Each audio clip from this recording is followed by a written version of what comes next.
The House will come to order. Today, members, the national anthem will be performed by Avery Campus from Valley High School, Gilchrist, Colorado.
And now I invite the members of the Democrat and Republican Latino caucuses to lead us in the Pledge of Allegiance today.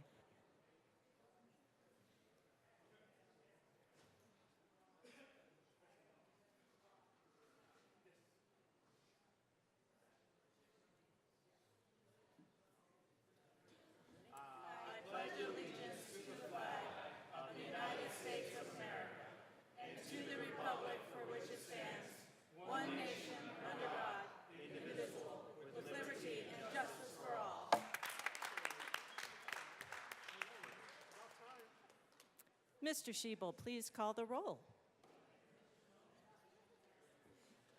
Representatives Armagost, Bacon, Barone, Byrd, Basenecker, Bottoms, Bradfield, Bradley, Brooks, Brown,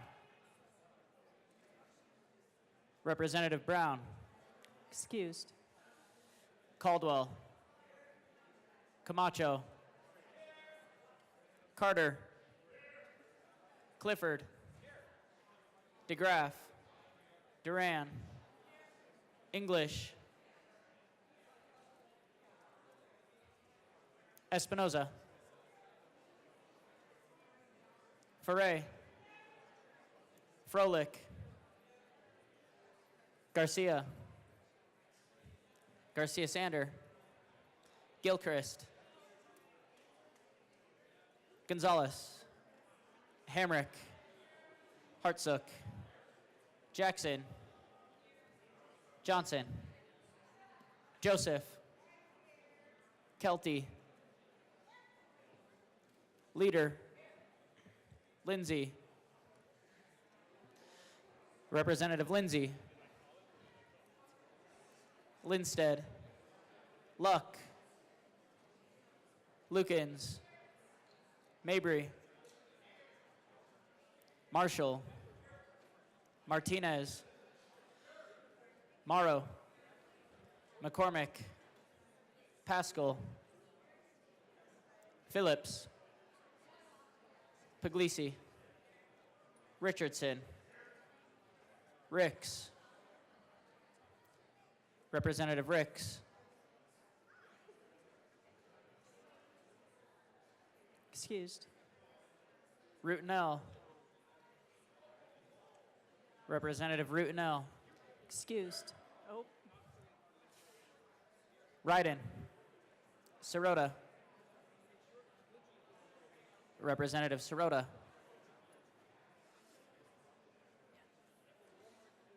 Excused.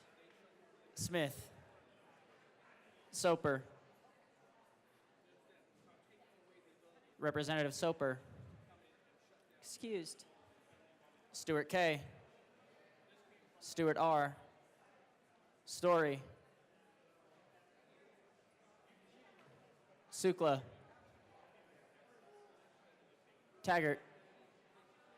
Titone. Valdez A. Velasco.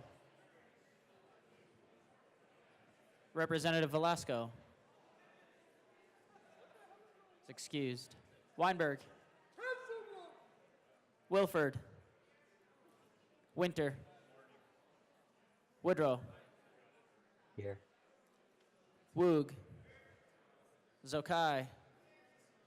And Madam Speaker.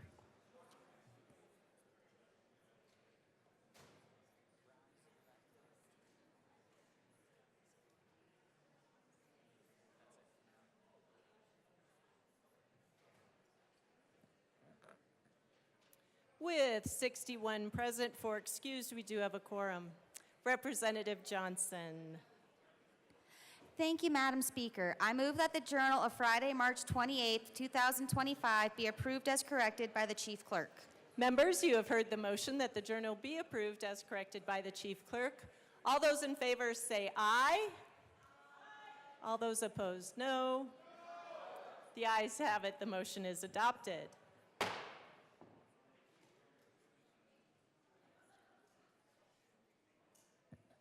Members, we do have business this morning. I'll ask you all to take your seats. Madam Majority Leader. Thank you, Madam Speaker. I move to proceed out of order for consideration of House Resolution 1004. Seeing no objection, we will proceed out of order for consideration of House Resolution 1004. Mr. Schiebel, please read the title to House Resolution 1004. House Resolution 1004 by Representatives Espinoza and Garcia Sander concerning recognition of Cesar Chavez Day and honoring Dolores Huerta. Representative Garcia Sander. Thank you, Madam Chair. I move Resolution 251004. Would And you like for it to be read? and ask that it be read at length, or ask that it be read in full. Excellent. Okay. Mr. Schiebel, please read our resolution. Whereas Cesario Estrada Chavez was born on March 31st, 1927 on a small farm near Yuma, Arizona, and was raised by migrant farm workers. And whereas during the Great Depression, Cesar Chavez's family, like many other families, became migrant workers. They joined hundreds of thousands of workers who followed crops to Southern California. And whereas Cesar Chavez left school after 8th grade to labor in the fields and vineyards of the Southwest to help support his family.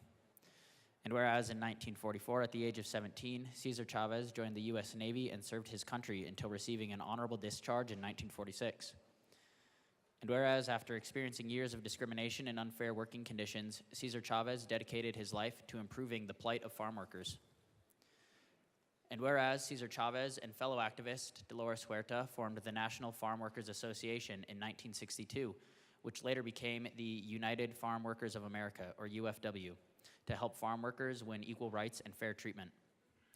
And whereas Dolores Huerta, who was born in Dawson, New Mexico in 1930, became a focused activist, organizer, and feminist, and brought a forward and unique voice on behalf of women to ensure economic justice for all workers. And whereas in 1965, Chavez and Huerta organized the strike of California grape workers to demand higher wages and urged Americans to boycott table grapes as a show of support. And whereas Cesar Chavez believed in the principles of nonviolence practiced by Mahatma Gandhi and Dr. Martin Luther King Jr., and used tactics such as boycotts, marches, strikes, and fasts to gain millions of supporters and new members for farm labor unions across the United States. And whereas by 1970, Chavez and the UFW had persuaded grape growers to accept union contracts and had successfully organized almost the entire industry. And whereas during a fast by Chavez in 1972, Dolores Huerta coined the phrase "si se puede," which in English means "yes, it can be done," reflecting a conviction that workers can successfully organize and secure rights. And whereas the work of Cesar Chavez was informed by his devout Catholic faith, and he favored images of Our Lady of Guadalupe at marches and demonstrations. And whereas in 1975, Chavez and Huerta and the UFW's efforts resulted in the California Agricultural Labor Relations Act, a groundbreaking law protecting the rights of farm workers to unionize. And whereas Chavez tirelessly devoted himself to making people aware of the struggles of farm workers and their need for better pay and safer working conditions. And whereas Cesar Chavez, Dolores Huerta, and the UFW achieved the following: the first collective bargaining agreement between farm workers and growers in the continental United States, the first union contracts requiring rest periods, clean drinking water, hand-washing facilities, and clothing protective against pesticide exposure, the first ban on pesticide spraying while workers were in the fields, and the first ban on DDT and other dangerous pesticides, the first and only performing pension plan for retired farm workers, the first union contracts regulating safety and sanitary conditions in farm labor camps, and banning discrimination in employment and sexual harassment of female workers, abolition of the use of El Cortito, the famous short-handed hoe that disabled generations of farm workers, and extensions of state coverage for unemployment, disability, and workers' compensation to farm workers. And whereas on April 23, 1993, Cesar Chavez died peacefully in his sleep in San Luis, Arizona. And whereas in 1994, President Bill Clinton posthumously awarded Cesar Chavez the Presidential Medal of Honor, the highest civilian honor in the United States. And whereas Cesar Chavez influenced and inspired millions of Americans to seek social justice and civil rights for the poor and disenfranchised in our society. And whereas it is important to continue Cesar Chavez and Dolores Huerta's legacies of advocating for the rights of agricultural workers, including efforts currently underway. Now, therefore, be it resolved by the House of Representatives of the 75th General Assembly of the State of Colorado that we, the members of the House of Representatives, honor March 31st, 2025 as Cesar Chavez Day in recognition of both Cesar Chavez and Dolores Huerta, two inspiring leaders who have improved the working conditions, safety, and dignity of so many. Representative Garcia Sander. Thank you, Madam Speaker. I rise today in support of this resolution recognizing March 31st as Cesar Chavez Day and honoring both Cesar Chavez and Dolores Huerta for their contributions to labor rights and the dignity of work. As a representative from northern Colorado, a region built by the hands of farmers and ranchers, I understand the importance of agriculture to our economy and our way of life. And I also understand the deeply human stories behind the fields, stories of hard work, perseverance, faith, and family. Cesar Chavez's story is one of a man who saw injustice and decided to act. He didn't come from wealth or privilege. He came from humble beginnings, leaving school after the 8th grade to help support his family as a farm worker. He lived the struggle, and because of that, he knew exactly what needed to change. He faced challenges that most of us will never know, organizing workers without the protections of the Wagner Act, standing up for the voiceless at a time when the law didn't even recognize their right to organize, and still, through grit and determination, he and Dolores Huerta built a movement that gave farm workers something they hadn't had before, a seat at the table. Now, I'm a conservative, and I think it's worth saying this. You don't have to agree with someone's every policy position or political affiliation to acknowledge their courage and contribution. I see in Cesar Chavez a commitment to personal responsibility, faith, nonviolence, and standing up for your community, values we should all admire. His movement wasn't built in Washington, D.C., but on the ground, through organizing, knocking on doors, boycotts, and long, hard days. That kind of grassroots effort takes leadership, discipline, and sacrifice. Those are American values. Let's also not forget, Chavez didn't just demand better for workers, he expected more from them too. He pushed for peaceful protest, personal integrity, and hard work. He was not perfect, and like many historic figures, his legacy is complex, but his determination to build something lasting for people who had been ignored or exploited should be honored. Today, farm workers in California and across the country benefit from protections that were unthinkable before his movement began. Clean drinking water in the fields, rest breaks, fair wages, and safer working conditions. And whether you agreed with his methods or not, those gains were real. So today, as we honor Cesar Chavez and Dolores Huerta, let us also remember the importance of local action, the power of community, and the responsibility we all share to defend human dignity, especially for those whose work often goes unseen. Thank you, Madam Speaker, and I urge an aye vote. Representative Espinoza. Thank you, Madam Speaker. I join my colleague in large part because she represents parts of the areas where my family grew up. As the daughter of migrant workers from Colorado, this day was very important to me to be part of, and I'm so grateful the Majority Leader allowed us to present a bipartisan bill in honor of people who worked in bipartisan ways. Cesar Chavez and Dolores Huerta built a movement because they did not limit their movement to any group. They built a movement because they were seeking justice. One of the paragraphs in the resolution is that Cesar Chavez and Dolores Huerta inspired many to seek and follow for social justice. And I think I am a product of that. My family grew up during the boycott times. We did not have grapes at our table.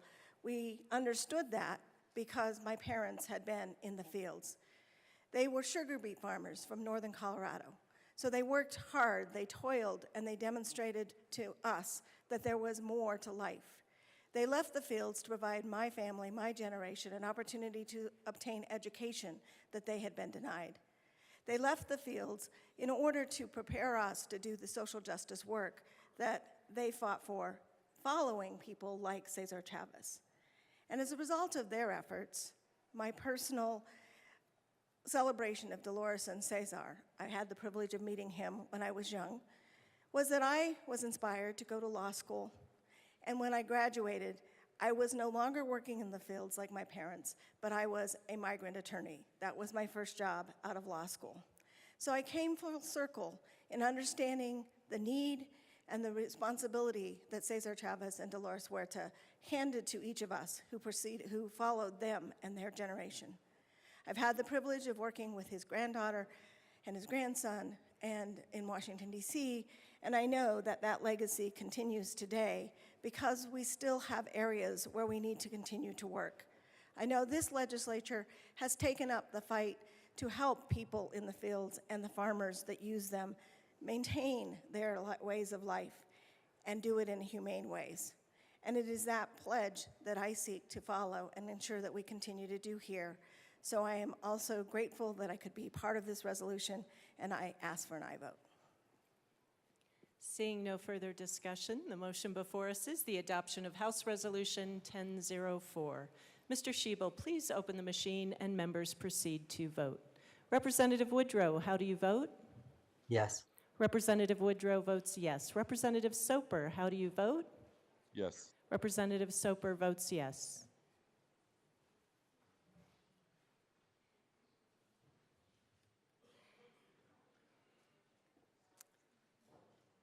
Representative Tatone is excused.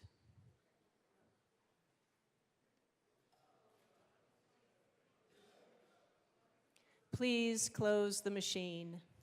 With 63 ayes, 0 no, 2 excused, House Resolution 1004 is adopted. Co-sponsors. Representative Woodrow, co-sponsors.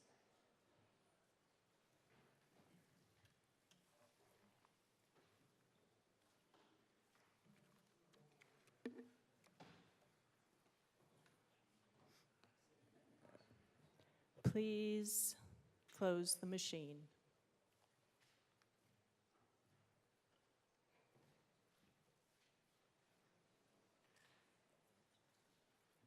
Members, we are moving on to third reading.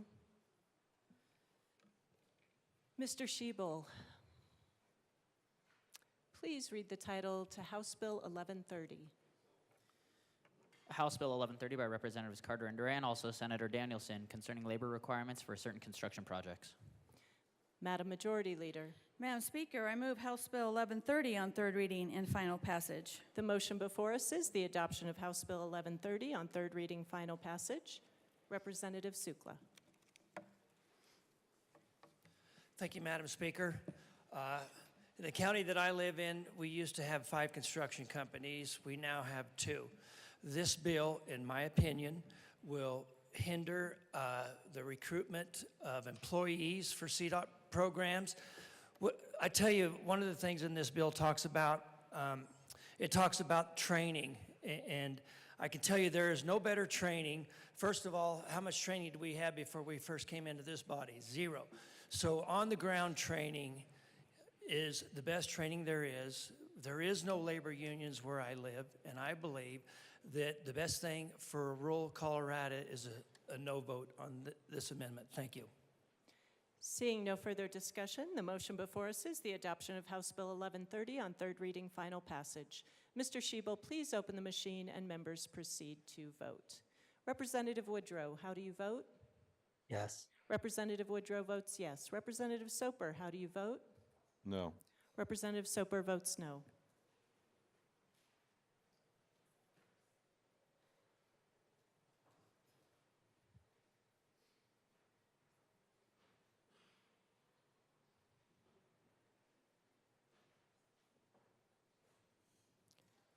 Representative Garcia is excused.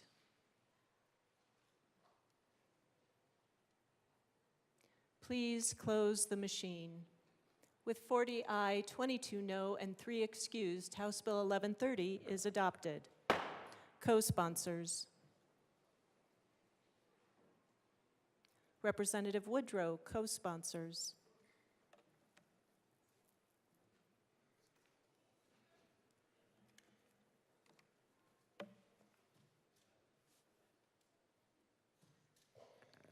Please close the machine.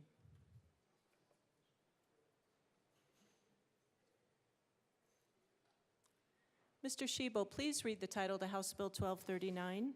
House Bill 1239 by Representatives Zokai and Basenecker, also Senators Doherty and Weissman, concerning modification of remedy provisions in the Colorado Anti-discrimination Act and in connection therewith, reorganizing and expanding the provisions for damages in a civil action for certain discriminatory or unfair practices and making an appropriation.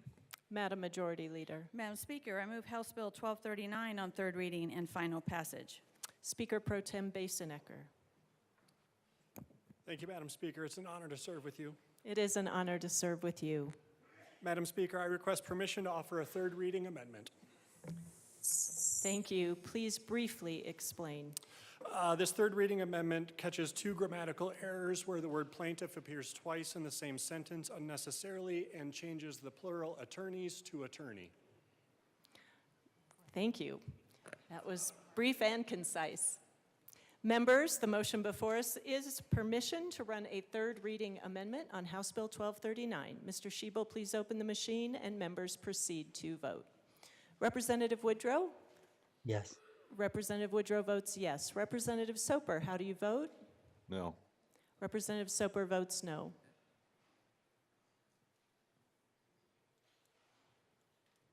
Please close the machine. With 41 aye, 22 no, and 2 excused, permission to run a third reading amendment is adopted.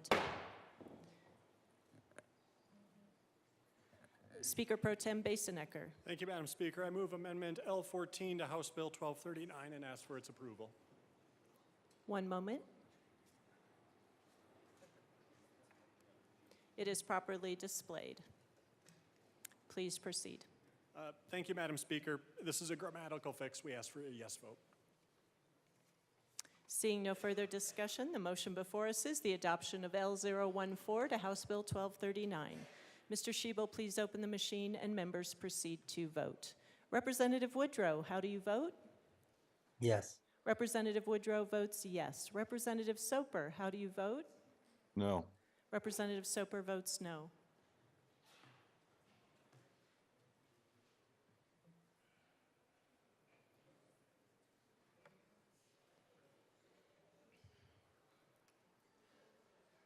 Please close the machine. With 42 aye, 22 no, and 1 excuse, the amendment is adopted. The motion before us is the adoption of House Bill 1239. Oh, sorry. Madam Majority Leader. Thank you, Madam Speaker. I move House Bill 1239 as amended on third reading and final passage. Representative DeGraff. Thank you, Madam Speaker. I think everybody's against discrimination. Nobody wants to see anybody kept out of any place. But what we're looking at here with this continual assault is we're looking at making sure that we're not looking to expand the options. If I were to make a guess, I won't make a guess because that would be speaking to motives, but this would be like if I was a chain restaurant, like a big chain restaurant with a big chain restaurant parking lot with big flat open spaces, and I wanted to push my opponents out of business, I would do a bill like this. Now, I'm sure that's not the intention of the sponsors. I think the intention is good, but we have to look at what the outcome of these type bills are going to be. And we've talked about, I lived in New York City for a while, and this would, I mean, there's places that become very popular that are down a flight of stairs. I mean, there's a narrow set of stairs because that's the only place that an entrepreneur can set up shop. Maybe they'll expand later on, maybe they stay there because that's part of their vibe, whatever, but this will eliminate that. Now, nobody here is saying, well, that's great, but eliminating these as options does not make them an option for anybody. It doesn't improve the option. If you want to make sure that, I mean, we've talked about, I mean, we've had two bills that are basically called, restaurant preservation acts or whatever, trying to, one Trojan horse for higher minimum wage, another one for getting rid of transfer fees, but we have. It's like the goal is to, we've only shut down 22% of our restaurants, which is interestingly comparative to the amount of inflation due to the Bidenomic debt spending. That devalued your wages by 22.5% over 4 years alone. So we're not looking at that. And then we're looking at, I mean, this is like a coup de grace, of putting the final nail in the coffin of saying, we want everybody to go out of business because we're creating a risk, an immediate risk of a $5,000. Somebody walks in, or a busload of people come into the restaurant, and then they file charges. I mean, we have restaurants, from talking to in this space, that are just holding out their leash. They're just holding out on their lease to lose less money than if they renege on their lease. And then they'll go out of business when their lease runs up. And that minimum wage is zero. And I think this type bill is just going to push them in that direction faster. Because when you have a business that's just on the edge of closing anyways, and then you say you might have a $5,000 fine. You've done everything right. You've talked to the city. You've gone to zoning. You've gotten the approval. You've gotten the occupancy. Where's the liability in that for the city? There's nothing in here that says that this has to go through the city, that this has to go through the zoning board, that this has to, like, who gave them the certificate of occupancy that they can now sue the individual? You're telling the businesses that it doesn't matter how many hoops they jump through. Doesn't matter how many hoops they jump through, it could all be for naught. And then what? And then they get a $5,000 fine. So I don't see how putting the final nail in the coffin of so many of our businesses helps anybody. If you want to have options for people, what you want is you want to have a thriving economy. You want to lower the cost of energy. We'll have more bills that look to raise those. You want to, there's bills going through now. Want to add an $800 fee to every building. That's going to raise the prices. That's going to put people out of business. That's going to limit availability.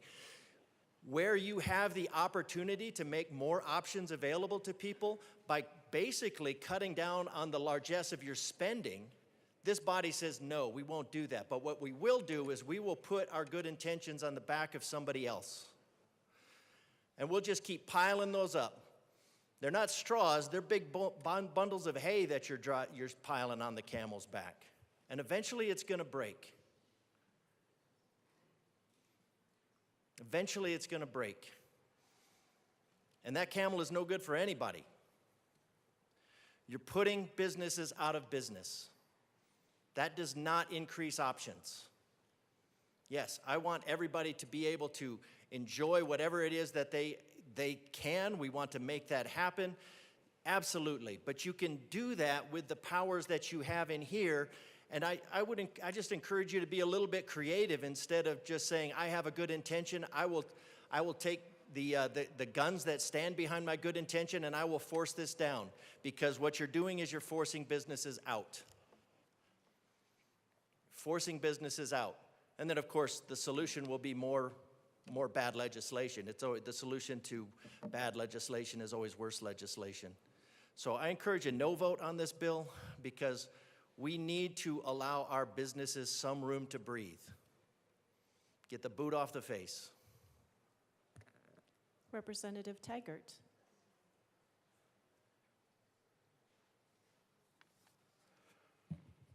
Thank you, Madam Speaker. It's an honor to serve with you. It is an honor to serve with you. I brought up in seconds my concern about the fact that, and I brought forward what I felt was a very rational, logical amendment to give time for a cure, to give businesses that may have made a mistake, to give businesses the opportunity to solve that mistake. I also brought to your attention that in many cases, for a larger business and even a smaller business, we may be in a physical facility that was built prior to our federal ADA laws. And in that particular case, may not be equipped the way buildings are being done today. And if that does discriminate against one of our treasured employees that may be disabled in any way, shape, or form, that we be given the opportunity to try to solve it for them and for our employees as well as our customers. When I brought this forward, the sponsors of the bill proceeded to tell me that was in administration. The administration part of this bill was stripped out of it between the introduced and the engrossed. So to say that there's an administrative process is not a true statement. It has been stripped out of the engrossed. It was on pages, if you'd like to look at the two,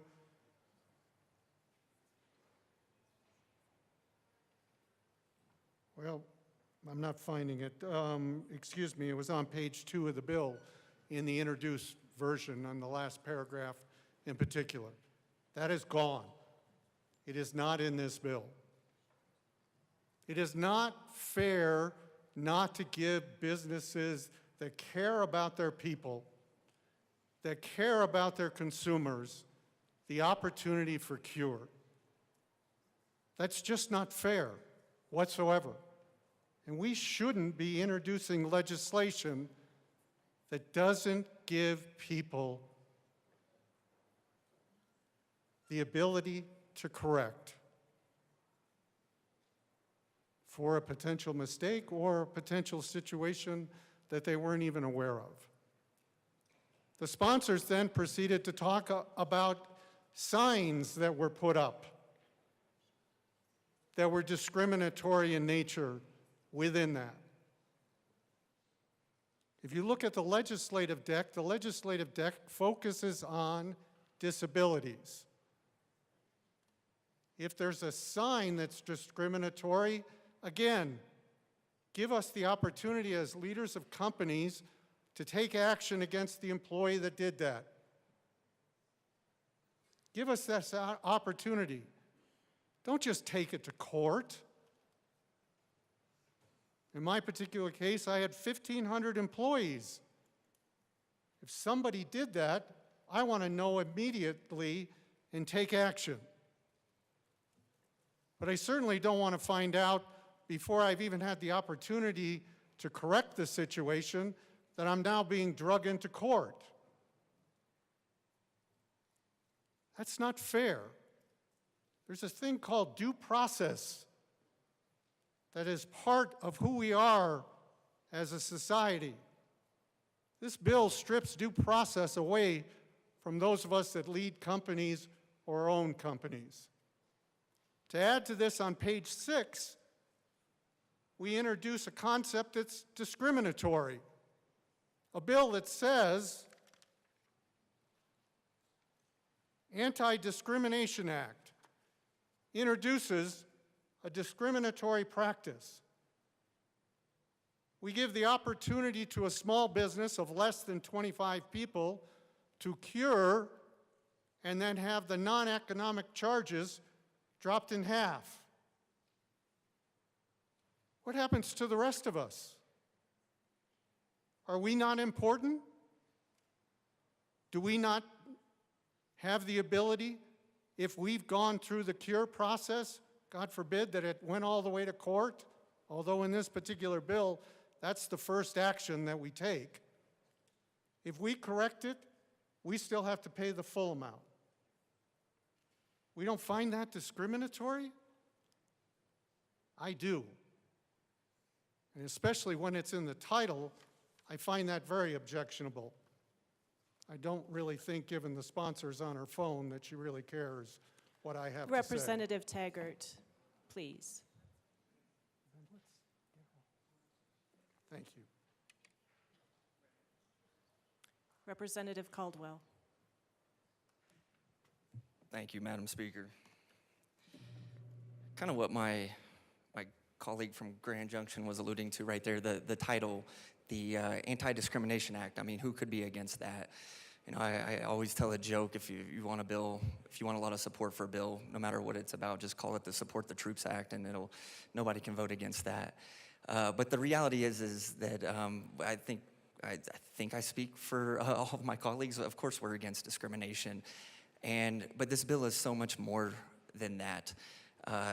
As my colleague from Grand Junction alluded to, I mean, this is putting an extremely unfair burden and process on our businesses, and we're already the 6th most regulated state. And you know, I keep saying after the end of this session we might be number 3. I ran an amendment on second reading to lower the cap right now. We're moving it to $50,000. $50,000 for non-economic damages, which is pain and suffering, emotional damage. That is a significant amount of money when you consider that the profit margins for most businesses, especially small businesses, are very, very small. And now we're going to say up to $50,000 for emotional damages for a business. This bill, in my opinion, is encouraging more litigation. And here's the thing is, even if you win the litigation, you're still out thousands and thousands of dollars in the fees, in time and resources that you have to put fighting this. And our business communities are begging us, slow down. We're still trying to implement stuff that you guys passed last year and the year before and the year before that. And this is just more and more of a burden on our small businesses. So I strongly urge a no vote on this bill. Again, no one is in favor of discrimination. If somebody is being discriminated against, you know, I want them to get the justice they deserve. But you know, with my amendment to lower it down to $10,000 instead of $50,000, that's at least a good start. Because right now the baseline of what we're saying is $50,000. That's where we're starting at with this. Are we going to come back next year and say, you know what, it should be $100,000, it should be $150,000? You know, I'm sure lawyers would love that, but our business communities who are already struggling don't love that. So please be a no on this. Thank you. Representative Kelty. Thank you, Madam Speaker. I too stand up here in opposition of this bill, and you know, if you want to put the hurts to small businesses in Colorado, this is the bill for you. This bill is so horrible. I had to cow it on the second, and when we had seconds on it. No business in Colorado wants to discriminate. They don't go out every single day thinking, I'm going to discriminate against someone today. That's not how it works in business. In business, it's about making money, trying to survive your business through whatever legislation, whatever laws and regulations they have to go through, so that at the end of the month they can make a little bit of a profit, so they can, you know, hand it down to their families, you know, support their families, support their employees. No business goes out there intentionally trying to discriminate anyone. But yet they're not giving any chances or any choices to be able to fix that before they're hit with huge fines and possibly put out of business. That's just wrong. Things happen. Businesses need to be given the grace to be able to fix whatever problem, especially a new business with everything that we're throwing at them. My gosh, the book has to be thousands and thousands and thousands of pages large, and you want them to not make a mistake, because no one makes a mistake ever, not ever. What happens? But we need to give businesses the grace to be able to fix that, and we're not doing that with this bill. And nothing in this bill protects businesses from false claims. Nothing protects them from someone using this bill, this law, as a weapon against them, because we never see that happen. I ask for a no vote on this bill because it's not going to have the intentions that you want. No one wants to discriminate. Discrimination is absolutely horrible. Our businesses in Colorado, I have full faith in, and I have full trust in, that they mean the best for the people in Colorado. Putting legislation like this out does nothing but hurts everyone in the end. I'm asking for a no vote on this. Thank you. Assistant Minority Leader Winter. Thank you, Madam Speaker, and good morning. Good morning. First and foremost, I want to echo what my colleagues from El Paso County and Grand Junction said about our caucus. There's nobody in our caucus that wants to see discrimination of any type. I'm a small business owner myself, and we do the best we can to accommodate people every day in my business. I also am in a business that's like, the building's over 100 years old. It's an old adobe building where it's hard to make some of these changes, so we do best with what we have. When it comes to the consistency of this, one day, I don't know in this building if we're using the stick or the carrot, and it bounces back and forth. My good colleague from El Paso County brought something up as well. As we go after bad actors and we cast a wide net to get bad actors, you're going to get some, but you're going to catch good people up in that net as well. And I would be remiss in saying that bad actors are on both sides. We've all seen the videos where somebody will be driving and swerving in front of somebody else, so they'll rear end them, and there's an insurance claim.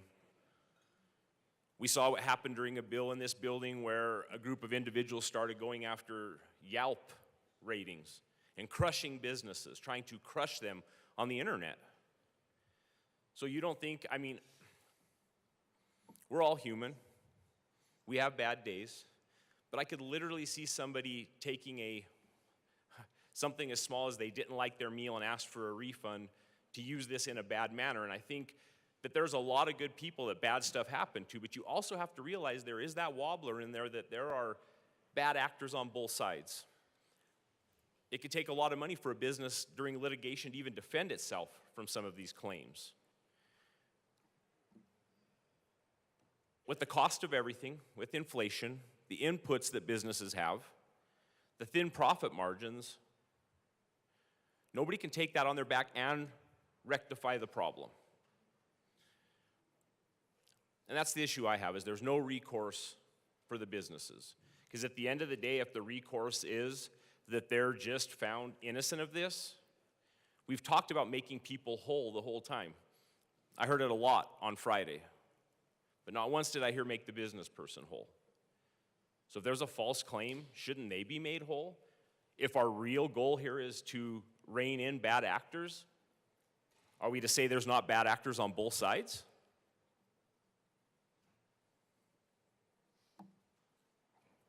With that, I urge a no vote. Representative Marshall.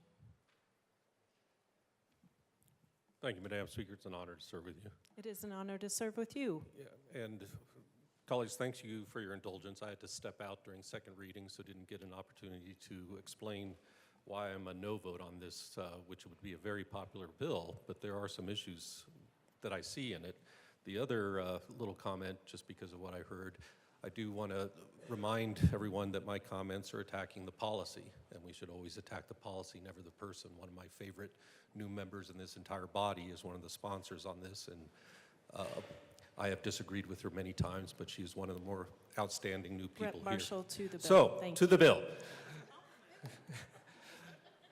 The Americans with Disability Act, the ADA, was never meant for private compensatory damages. It was to execute upon a policy to increase public access in public accommodations for those who are disabled.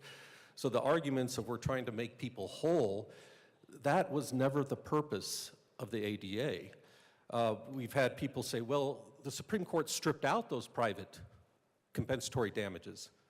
Yes, they did, because it was never supposed to be part of the original ADA. So now we're trying to put back in these private compensatory damages to a statute that was never meant to be its purpose. And I think when you do that, you run the risk, and I see the risk is huge here, where you undermine that central purpose of the statute.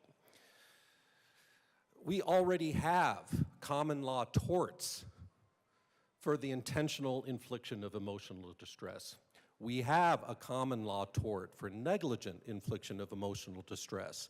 The statute does not need to cover that.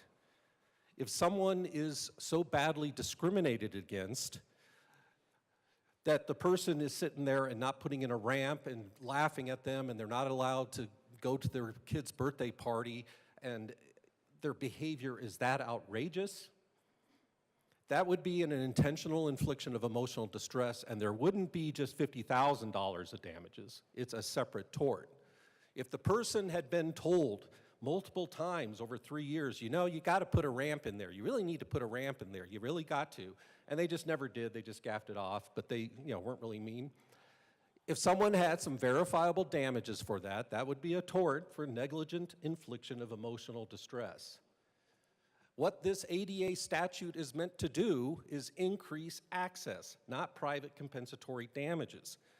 And I've had discussions with many disability attorneys that the best way we could do this, and I would support this bill 100%, just like the last time we did an expansion of this bill a couple years ago, is give mandatory attorney fees to the plaintiff for winning, and the remedy is the injunction. The remedy is forcing the person to make the accommodations, the reasonable accommodations. If we did that, just like the Woolworth's famous statement, we'd get a lot of fast nickels instead of slow dimes. When you throw a bunch of damages in there, people are going to litigate and take time. If they get just the attorney fees, they will file a suit, ask for a preliminary injunction, which will come very quick, and they will know immediately if the judge grants it, whether they're likely to succeed or not. So they can back out real quick or go forward. And for the same reason, because the purpose of the statute is to increase access, we should have a 30-day cure period for business owners who get a letter and say, hey,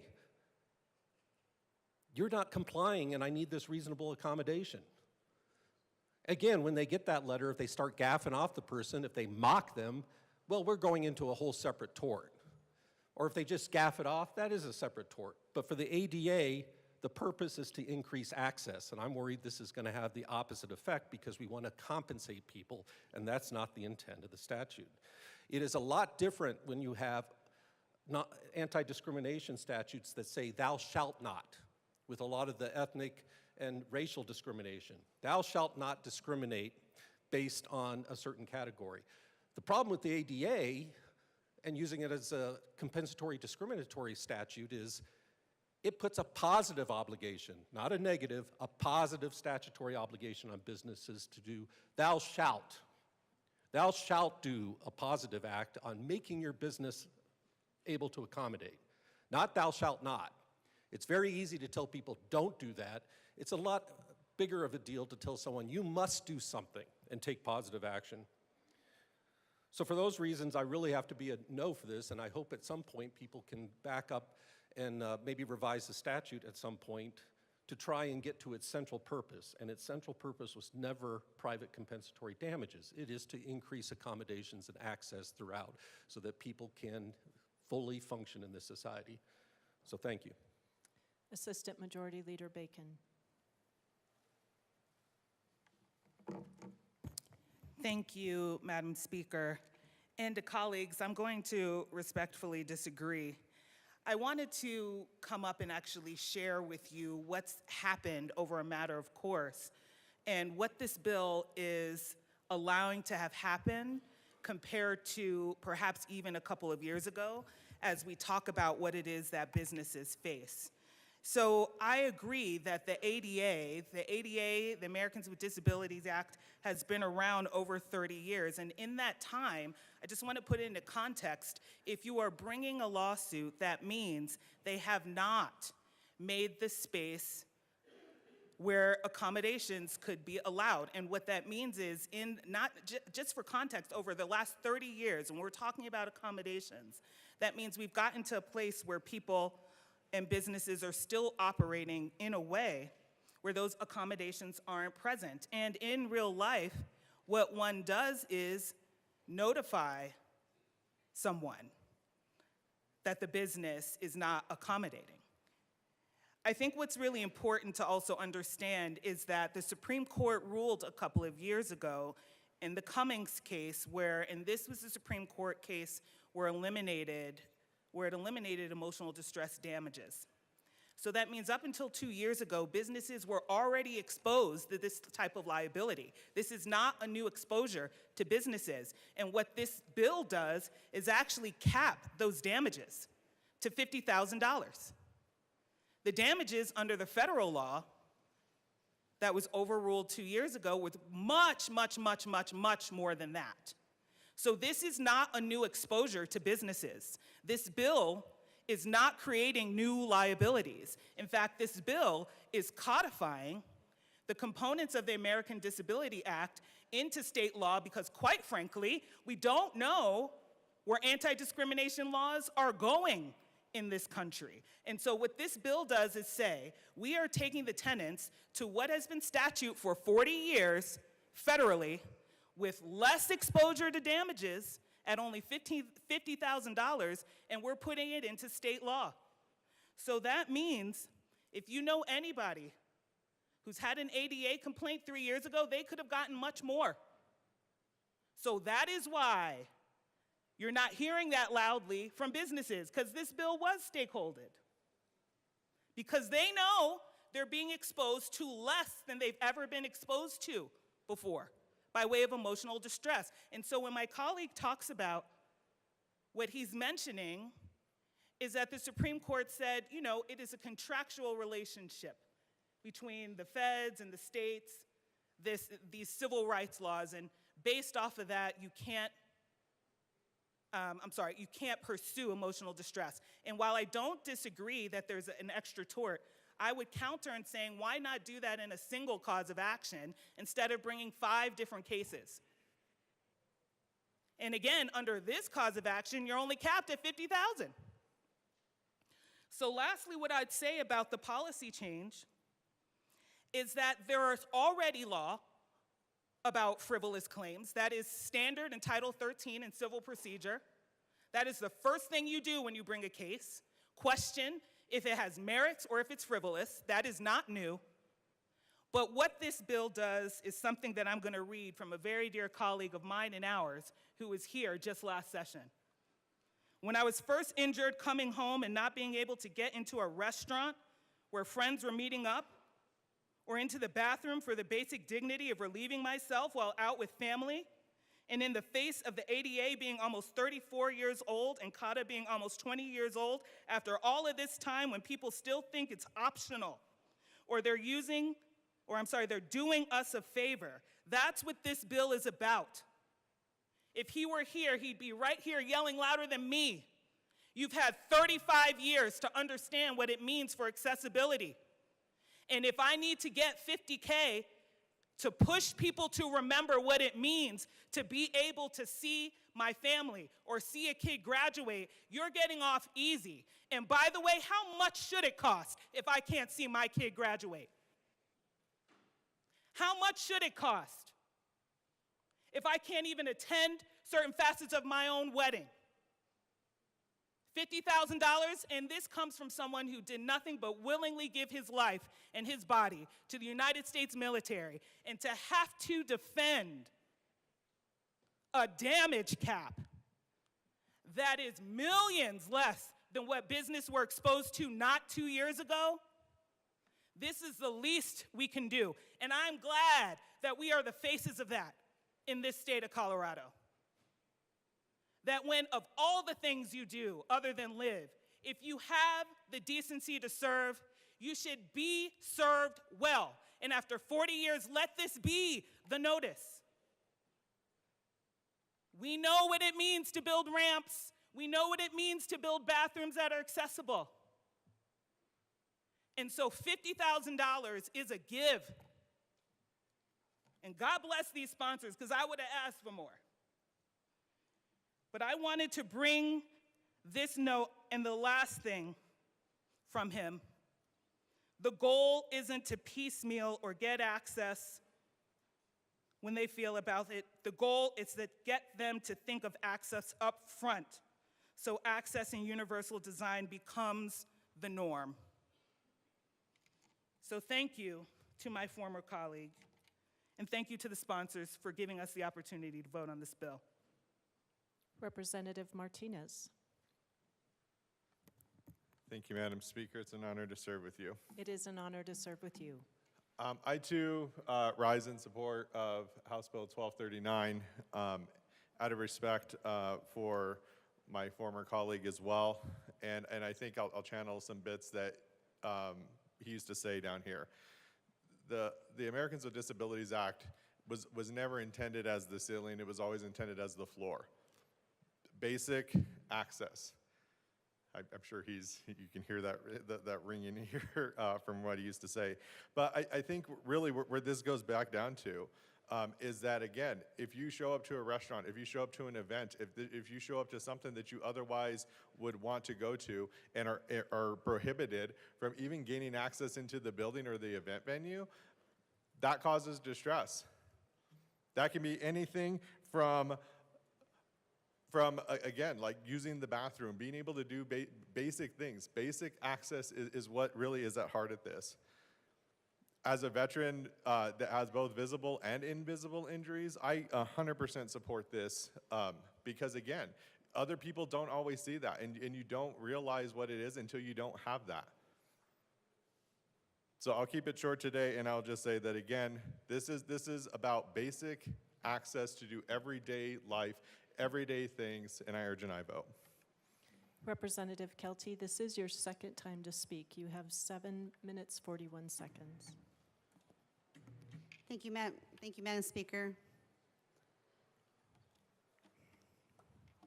I politely disagree with this bill and what was said prior to this. As someone who actually spent years of their life disabled, barely able to walk, using a walker, I found myself in situations where a business didn't have the ability to have the capability to help me, but they did their best. They did their best. And I knew places that could and could not do. And I understood, as most people do. I was never out to a gotcha. This bill is a gotcha bill. It's a gotcha bill to small businesses, giving them no recourse or grace period to fix a problem that is pointed out. If I was doing something wrong, I always appreciate when someone tells me, hey, this is something you've done wrong. So it gives me the chance to actually fix it and make it better. This bill does not allow any of the small businesses to actually make anything better. There's no grace, and it will be used as a weapon. It can be used as a weapon against, let's say I don't like this business, or I don't like someone who works at this business, and I want to put that business down, just like they do with the Yelp reviews. They can now use this bill to now get monetary damages as a weapon. If this bill was to fix things, there would be a grace period. But it's not. It's problem solving versus problem punishment. Do you want to solve a problem or do you just want to punish for it? And this bill all over it has just punishment, in my opinion. $50,000 is devastating to a small business, especially a new business. If you've ever opened your own business, that first year is critical. And you're learning everything from the get-go, like a fire hose, kind of like what we had to do here. Mistakes have been made. You think a small business is going to make mistakes as well, and now you're going to punish them with $50,000 of fees that will sink them before they even get started. Like I said, businesses in Colorado do not want to hurt people. They want customers, they want to make money. They're not out to say, well, I don't want your money because I don't want to put up a $200 ramp. Or things they don't even realize that they've done wrong. If you want to make a bill, then give businesses the grace that they deserve. As a fellow disabled person, and I live with that every single day,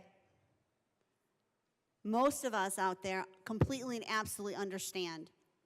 And I would love to give businesses the grace that they deserve to fix a problem, because I know I would want that same grace in return. This bill fixes nothing. It creates problems. I urge a no vote on this bill. Thank you very much. Representative DeGraff, this is your second and final time to speak. You have 3 minutes and 50 seconds remaining. Thank you, Madam Speaker. We have code enforcement. Now, if anybody knows my situation or my family, my wife uses a wheelchair for chronic pain in her foot, so we've learned a lot about this space. It's been very educational. She's an occupational therapist, so she's very, very aware of this. And so, you know, we go to the Denver airport. There's some of those moving walkways you can't use because they'll throw you right off the end, even though they have a slope, or the bathroom at the cell phone lot that has a little bit of a lip that, you know, somebody put in the transition and it's not quite right, and it will, you know, if you're on a little knee scooter, it's going to throw you right, you know, right over the handlebars. So, but one of those things that we've noticed is that there's a lot of things that you just don't notice. Like you can go outside and there can be a zero gradient, and it will flat out jam up the wheel, the front wheel, or those very well-intended areas at the sidewalk crossings that have the little thing for the canes. Those will completely jam up a wheelchair. Try to get up that with a wheelchair on your own power. So there's a lot of things in this space, but we have this code. We have code. We have occupancy permits. We have all of these things. And so my concern here is that a restaurant can do everything right. They can file all the right paperwork. They can get everything, and they can go in, and then it's like, where's the code on here? Who gave the occupancy limit or the occupancy permit if it's not fit, if it doesn't meet zoning? So if you have some zoning issues, then let's go to the zoning board, and we go and code for restaurant code, and then we change that in code and say, hey, these things are now going to be required in code. Maybe they're grandfathered, maybe they're not, but they're required in code so that the business can know up front. A big problem that I have with this bill is just that you are guilty until proven innocent, and then the best you can hope for is maybe you'll be, but that's only if you're 25 employees or less, so you know, somebody's not going to grow to 30 employees because they want to stay at 25 employees. But we have code. If you want to fix this, fix the code. If you really want to fix it, make it so that these restaurants can come back into business and that they can afford some of these places. They can afford these modifications. Restaurants want to have people in there. They want to be accessible to as many people as possible.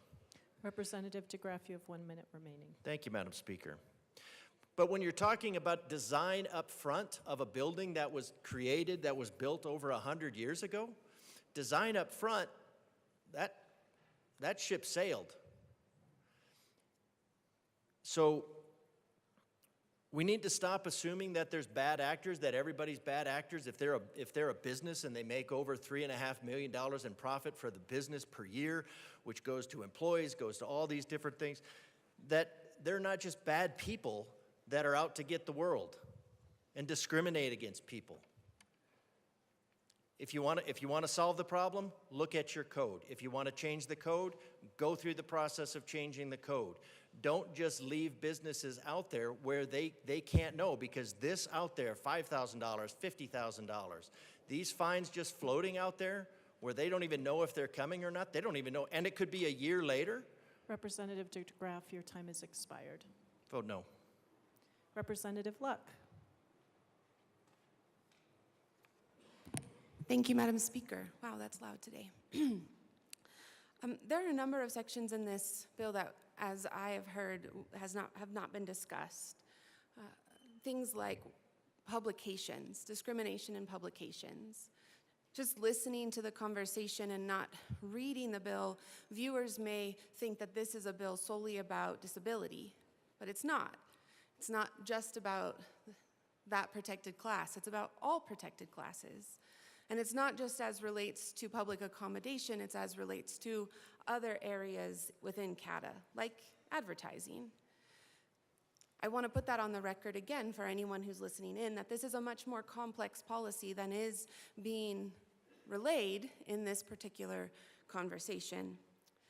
One of my primary objections is that this statutory scheme does not provide a fair and just outcome for the business owners who are not facing a frivolous lawsuit, who are facing a lawsuit that on its face could go either way. That happens. In those instances, if the defendant were to win, they would lose. They would lose because they would still have to absorb all those costs, which can be very costly. Just ask Jack Phillips at Masterpiece Cake Shop. 10 years he fought CATA in battles until the Supreme Court came down and said, Colorado, you're on the wrong side of this question.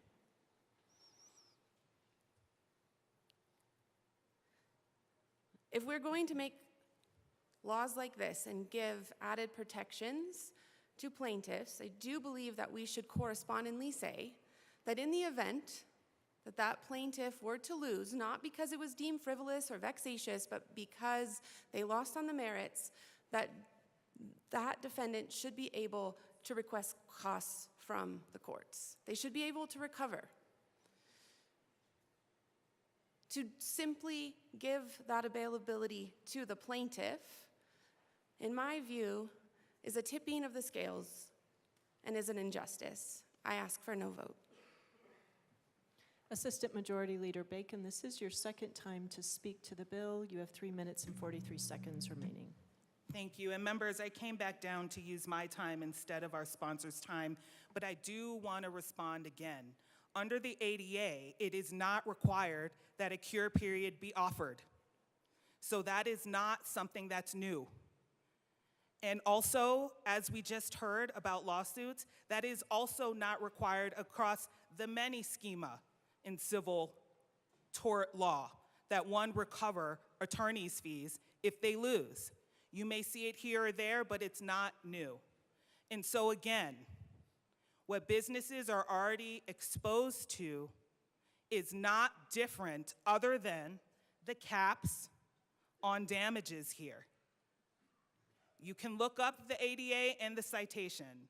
A cure period is not required. And if there are other discrimination pathways that folks want to take, even going through our own systems, well, through the EEOC, through CCRD, there are still other pathways to mediate outside of discrimination for ability. But as I said before, businesses understand what they were responsible for and exposed to before this bill. And what we are codifying is the same parameters, save that one difference.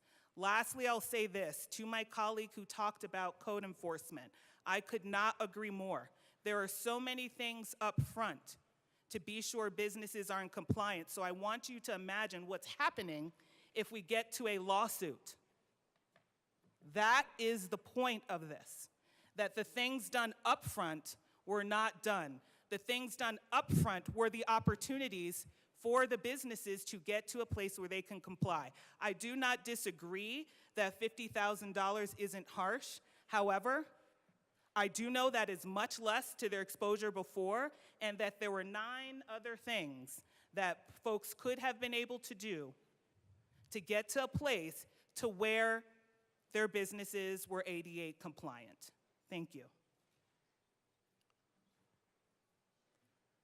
Representative Marshall, this is your second time to speak. You have 4 minutes and 49 seconds remaining. Thank you, Madam Speaker. I had to just come down real quick because I heard some things that I thought were a little off. So no one would be bringing 5 cases. It would be 5 causes of action in one case.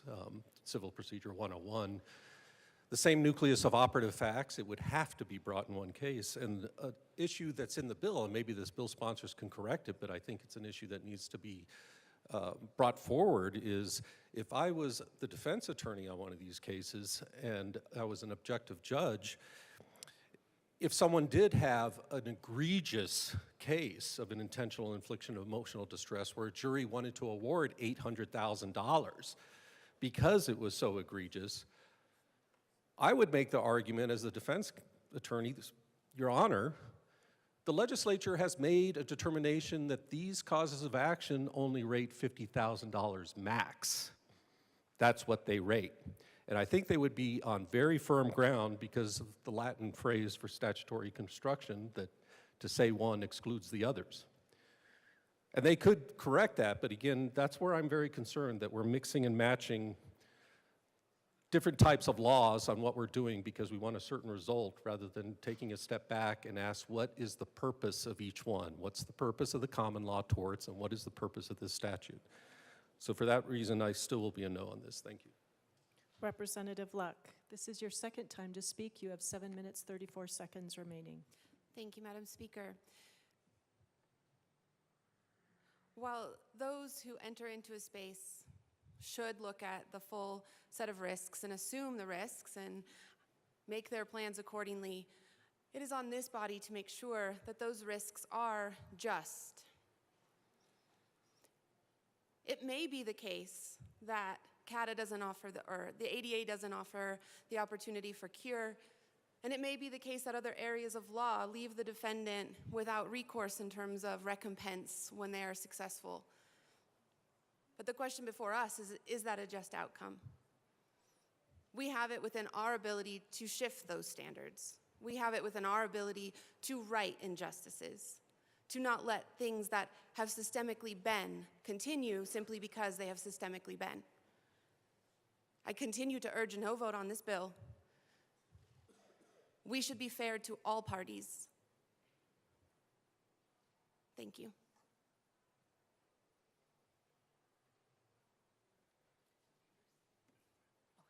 Representative Zokai. Thank you, Madam Speaker, and thank you, colleagues, for a lively discussion about this bill. I do want to just bring us back to what this bill is and what it isn't. So this bill is focusing in on discrimination in places of public accommodation. It is if a business or an entity is denying somebody access based upon their disability. They have requested access and been denied. It is if you see a sign in a window that says, no Jews allowed, or as we've seen in northern Colorado, no Mexicans or dogs allowed. That is real harm, and it deserves a real remedy. My colleague will speak on administrative remedies. It is part of CADA, and it is still applicable to this bill. I also want us to note that a lot of this has been the law. Statutory fines have been the law. All we have done is increased it to include inflation. It went from $3,500 to $5,000 to account for inflation. Damages. Compensatory damages and emotional distress damages have been the law. We have recently lost that federally. And so we are filling in that gap at the state. Those damages still have to be proven. And we have allowed for a reduction if a defendant were to remedy. If having these types of recourses were to cause businesses to close across the state, that would have already happened. Because what we have done is include a damage cap. So if anything, businesses are now facing less liability than they were before. And quite frankly, we should be going further than we are. We have a lot more work to do in order to make sure that people have recourse when they are harmed by discrimination. We have a lot more work to do to make sure that bad actors know that there is a consequence, and that is what drives remedies. And as federal civil rights laws are being eroded across the country, we have a duty at the state to fill in those gaps. We have a duty to provide crucial recourse for protected classes when they face discrimination. And at its core, this bill is just that. It's about ensuring that when discrimination happens, a person is made whole and bad actors are held accountable. And we can all get up here and talk about how we stand against discrimination, but having a recourse is how we prevent that from happening. I urge a yes vote. Ms. Representative Barone. Thank you, Madam Speaker. I'm pretty surprised about what I just heard. I have no idea what she's talking about when she says there's no Mexicans allowed in northern Colorado. I've never seen any of that signs. I live in northern Colorado. I've been all over northern Colorado. I've never seen that, ever. I have no idea. If she can come up here again and explain where, I'd be gladly just go visit that place and see if it's true. And if it is true, and I wouldn't be offended, I just wouldn't go into that business. Simple as that. That simple. Not go into that business. I wouldn't make a big deal out of it. They don't want me there, they don't want my business, great. You won't get it. That really surprised me. Never seen that. So if the bill sponsor come up here and please clarify where in northern Colorado is that sign that says no Mexicans or dogs allowed. Thank you. And I urge a no vote on this bill. Representative Bradley. Thank you, Madam Speaker. I wasn't going to come up, but I just can't stop myself when I hear things like that. Sorry about my voice. It was a fun weekend. We are the 6th most regulated state. We have 24% of restaurants closing. Look around downtown Denver, restaurant after restaurant after restaurant. 22% are not even renewing because of the regulations. How many more have to close? How many more businesses have to close? I went and got an award this past summer with a lot of you in this room, Democrats and Republicans. And we heard from a man who started a business in Bailey, Colorado, and complied with ADA. And somebody, a trial lawyer from a different state, came in and filed a couple of lawsuits against him, and he lost everything, $250,000, and it was gone. He set up his dream job in Bailey, Colorado, a little sweet marketplace that my family and I would stop in and grab ice cream after fishing all day. And one lawyer came in from out of state and sued him. And I'll tell you, if you Google law firm hitting businesses with thousands of disability suits, entrepreneurs face allegations that their websites aren't accessible to visually impaired people, thousands of lawsuits. So you talk about bad actors. What about these bad actors? What about the people that are the foundation and bedrock of our state? And you have people from out of state coming into Colorado and suing the pants off of our small businesses. How many more have to close? How many more people have to beg us as legislators to help protect them and keep them open? And you come down here and you make these claims and you talk about better behavior. Better behavior for who? For the people coming to close down the mom and pop businesses in our state? Because this is the only people you're protecting are those people that are going to come in and sue the businesses of our state and close down the very foundation of our state. The restaurants are leaving. The mom and pops are leaving. The retailers are leaving. Look up Walgreens, Kohl's, CVS, Red Lobster. I could go down the list. They're gone. Because they can't even report the crime in the state because no one's going to do anything about it. And when we bring legislation forward and you kill it, they're done. Denver police came and talked to us. They don't even report it anymore. So talk to me about the bad actors, because the only bad actors you're protecting are the people that are going to come in the state and they're going to close down the businesses in all of your districts. Businesses like mine and the reps that came up here to talk.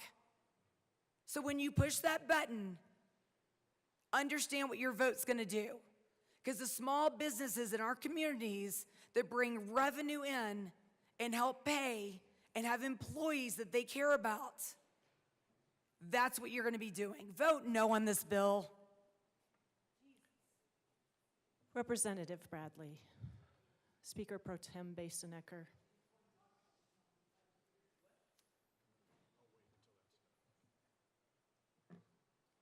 Speaker Pro Tem Basenecker. Thank you, Madam Speaker. I wanted to just raise 3 quick points to the bill. First, in reference to administrative process. As introduced, the bill included a 1-year period for that process to play out. That was a change to existing statute. Because that was removed at the request of our business community and other stakeholders, that administrative language in the bill was also removed. By way of reminder, when we don't change a piece of statute, we don't include it in a bill. When we do change a piece of statute, we do include it in a bill.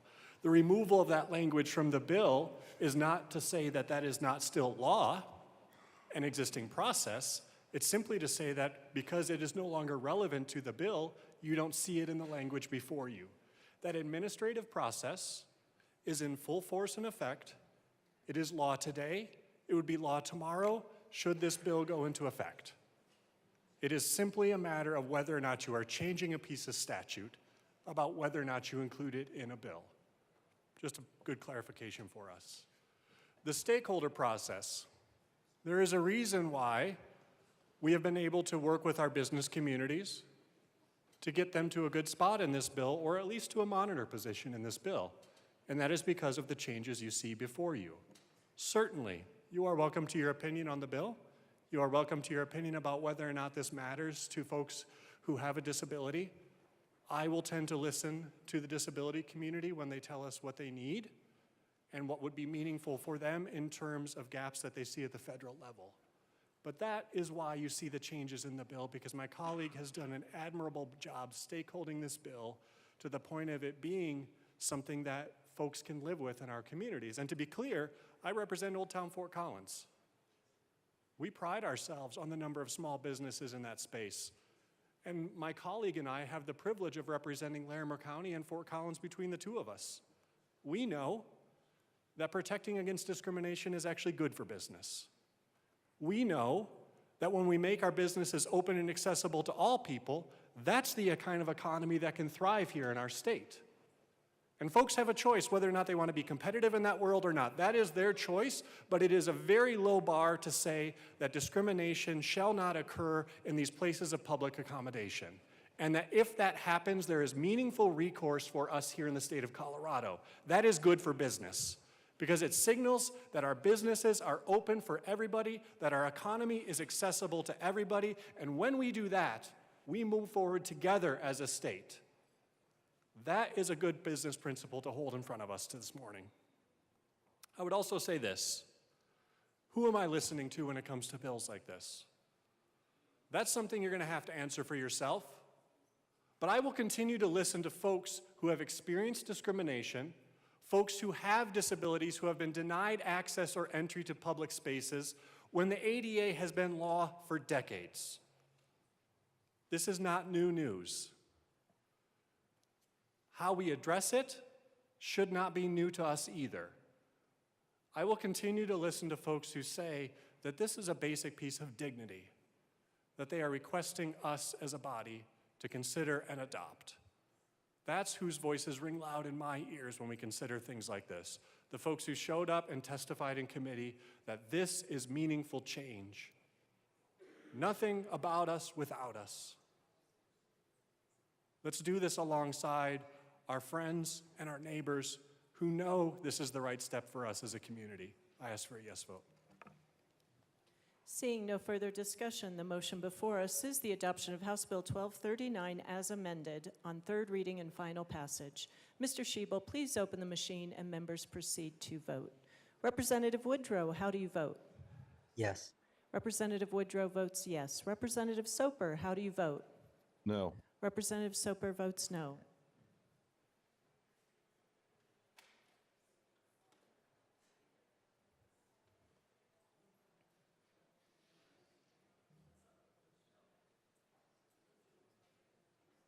Representative Ricks, please close the machine.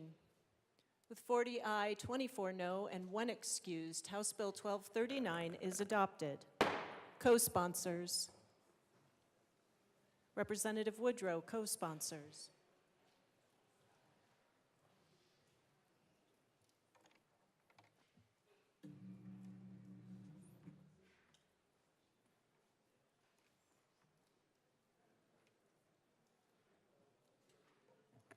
Please close the machine. Mr. Schiebel, please read the title to House Bill 1248. House Bill 1248 by Representatives Stewart Kansas-Okai, also Senators Kippen, Michelson, Janae, concerning the administration of disciplinary measures in public schools. Madam Majority Leader. Madam Speaker, I move House Bill 1248 on third reading and final passage. Representative English.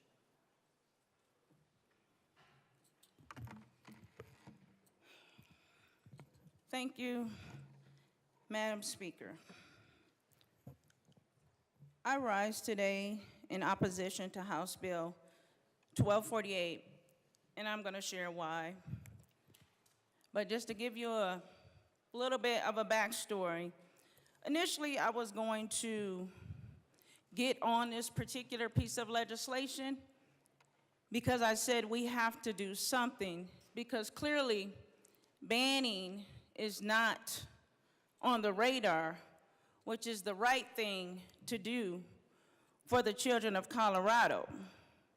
And initially, when I thought I'll just get on the bill and propose some amendments to take the bill in a different direction, it did not happen, but it's fine. But my opposition is not because I question the intentions behind it, but because this bill fails the most important test. It does not protect kids. It allows a barbaric practice to continue.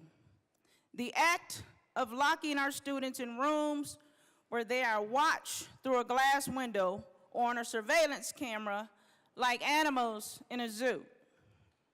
I will not stand behind regulated trauma and continue to contribute to harm being caused to our students because lobbyists say this is the way forward. I am glad that I think for myself, I clearly make my own decisions, and I do not need permission from anyone in here to do what the people of El Paso County elected me to do. And I will always speak truth to power, whether you like it or not. This is a fight that I have chosen to fight. Now, I know people are going to line up in this well to say something different about this bill, but these are my words, my thoughts, my feelings. Take it how you want to take it. It is what it is. People know the passion I have when it comes to the safety and protection of our students, my friends, and this is not it. I will continue to fight this fight because I chose to. Because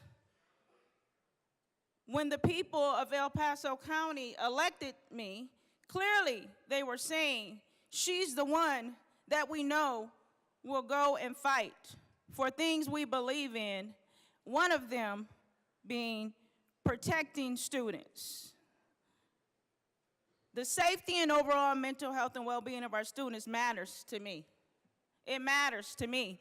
Not when it's convenient, not when it's on a particular bill. It matters to me all the time, and I will not stand down. I will not be intimidated, none of the things, because I'm here to fight, and I will fight. Last week, things unfolded in a way to where I never thought that an unlikely coalition of members would be forged to protect students. A few members that were courageous enough, the Black Caucus, inclusive to our House Republicans, coming together because we know this is bigger than party lines. Protecting our kids is not about Democrat or Republican. That's nonsense. That's not how we legislate. That's not how we should legislate in this place. It's not. So I'm grateful for my colleagues that showed up not for me. It's bigger than me. You showed up for kids. And for that, I'm grateful. This is about humanity and our most vulnerable, our students. We should not be politicking with our students. There's nothing we can do better than showing the kids of Colorado that we're here to protect them. We're here to keep them safe, both in school and out of school. There's a lot of talk. There's a lot of talk behind those walls. It's disgusting to me, especially the things I hear and how people feel like they control what we do. And sadly, some of them do control what we do. But they don't control Representative English, and they know that. Because I ain't never scared. I'm not. I was elected to fight, and I will fight.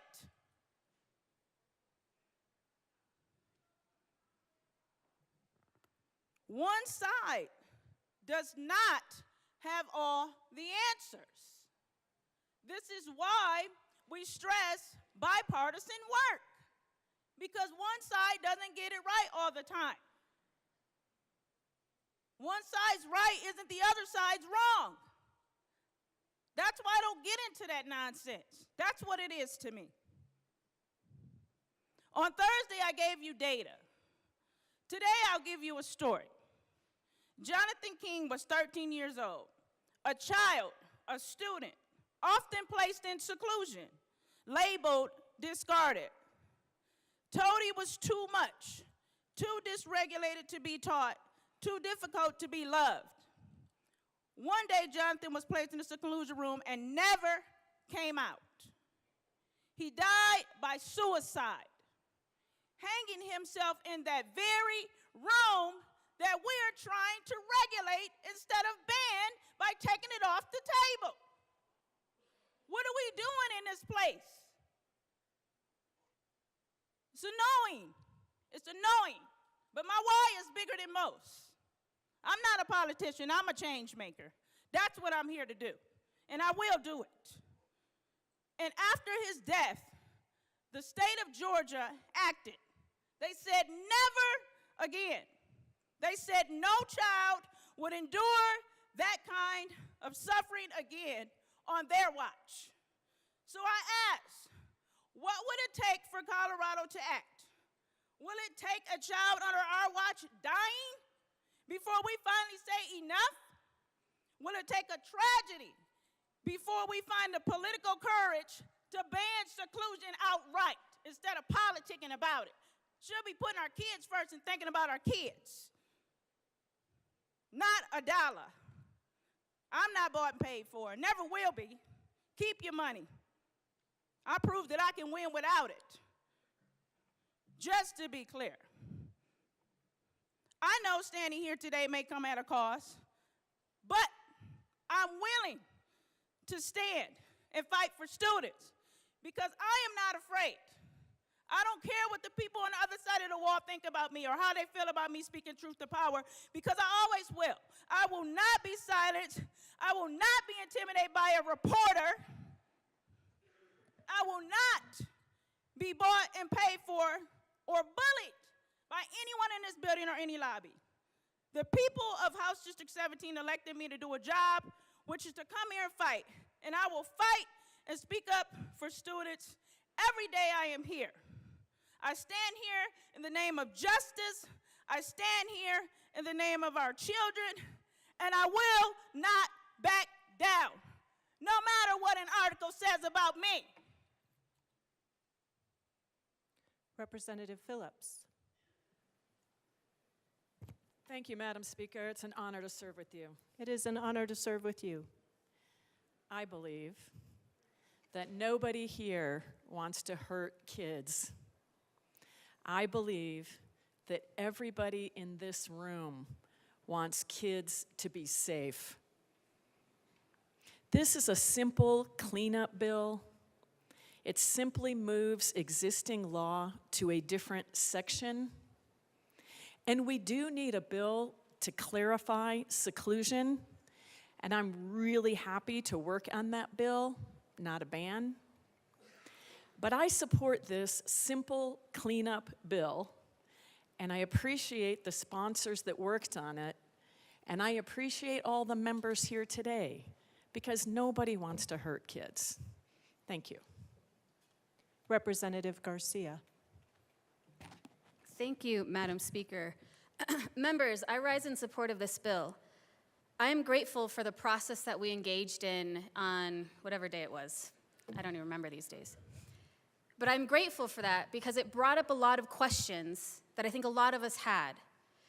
It forced us to dig into rule. It forced us to dig into statute, to have a clear understanding of what actually exists, what doesn't. How is something defined? How is something not? So much so that an amendment that I supported, we cut it down because we realized that the definition was already there. It existed, and it was not necessary. I appreciate when we have those tense moments of trying to get the policy as best as it can be. And while the efforts of our colleague from El Paso did not come to pass as much as she wanted, this is still a good bill.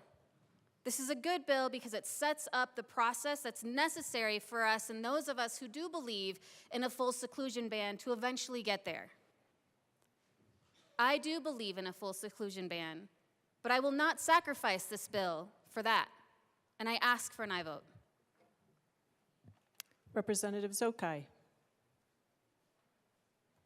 Thank you, Madam Speaker. I am glad that we have so much shared passion around this issue. I care deeply about protecting our kids and making sure that they are safe, especially in the one place where we as parents send our kids, expecting them to be loved and cared for and nurtured. With all due respect, I do think there are some misunderstandings about what this bill is doing. And we have heard heartbreaking stories through the debate of this bill. I want to remind us that in Colorado, seclusion is always monitored. However, that does not mean that there aren't bad actors that break the law. The issue is, do we have the safeguards to hold those actions accountable? And the first step to doing that is to make sure we have this in its own section of law. Currently, our law leaves students vulnerable. Regulations for schools are tangled up with regulations for restraint and secured facilities. So this bill is taking that first step to separate out that section and to make it specific for schools. Another issue that we have talked about is the fact that we don't have good data, and we don't know how often these things are happening and how often we might have violations of the law. Our bill adds those data reporting requirements, and the reason we did that is because there was complexity and confusion in the current law around those requirements. We also added additional requirements on seconds. We need clear and consistent standards to keep our kids safe.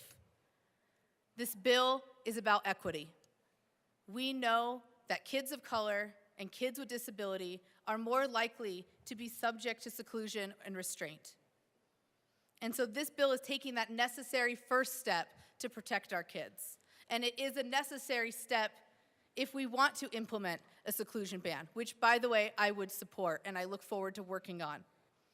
I request a yes vote to keep our kids safe. Thank you. Seeing no further discussion, the motion before us is the adoption of House Bill 1248 on third reading, final passage. Mr. Schiebel, please open the machine and members proceed to vote. Representative Woodrow, how do you vote? Yes. Representative Woodrow votes yes. Representative Soper, how do you vote? Yes. Representative Soper votes yes.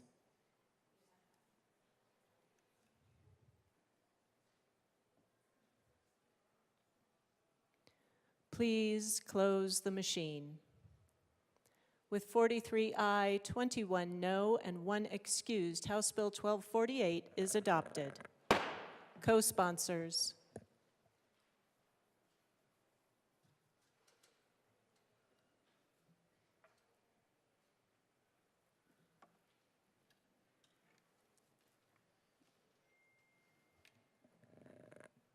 Please close the machine.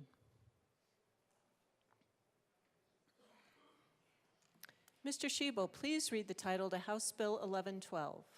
House Bill 1112 by Representatives Titone and Hamrick, also Senators Exum and Frizzell, concerning the enforcement of certain motor vehicle statutes related to the failure to register a vehicle. Madam Majority Leader. Madam Speaker, I move House Bill 1112 on third reading and final passage. The motion before us is the adoption of House Bill 1112 on third reading, final passage. Mr. Schiebel, please open the machine and members proceed to vote. Representative Woodrow, how do you vote? Yes. Representative Woodrow votes yes. Representative Soper, how do you vote? No. Representative Soper votes no.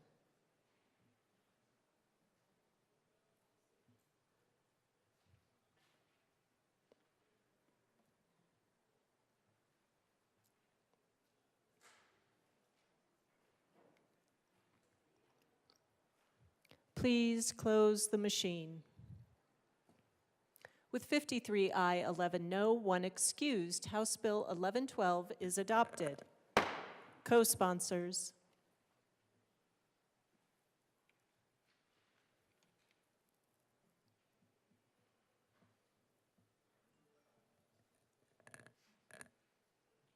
Please close the machine.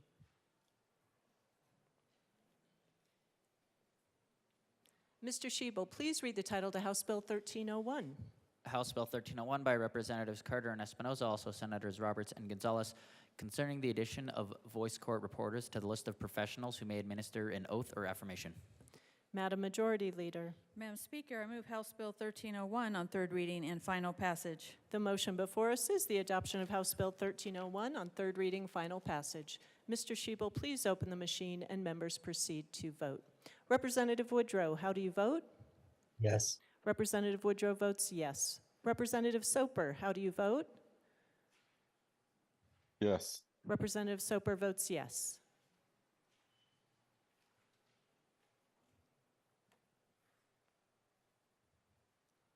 Please close the machine. With 51 aye, 13 no, and 1 excused, House Bill 1301 is adopted. Co-sponsors.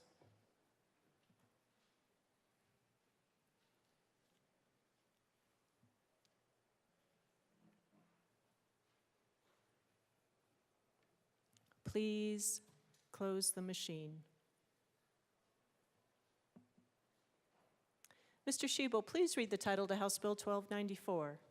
House Bill 1294 by Representatives Jackson and Joseph, also Senators Exum and Gonzalez, concerning extending the elimination of certain monetary amounts a juvenile in the justice system was required to pay prior to the enactment of House Bill 21-1315.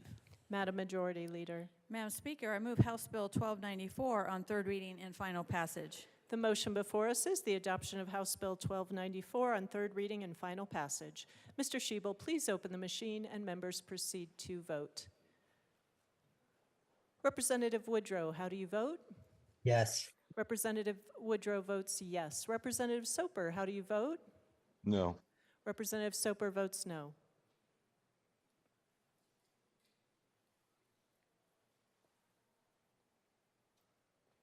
Please close the machine.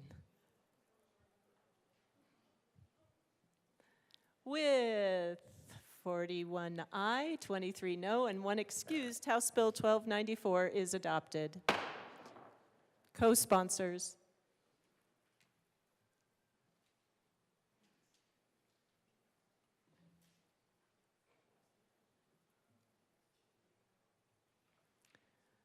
Please close the machine.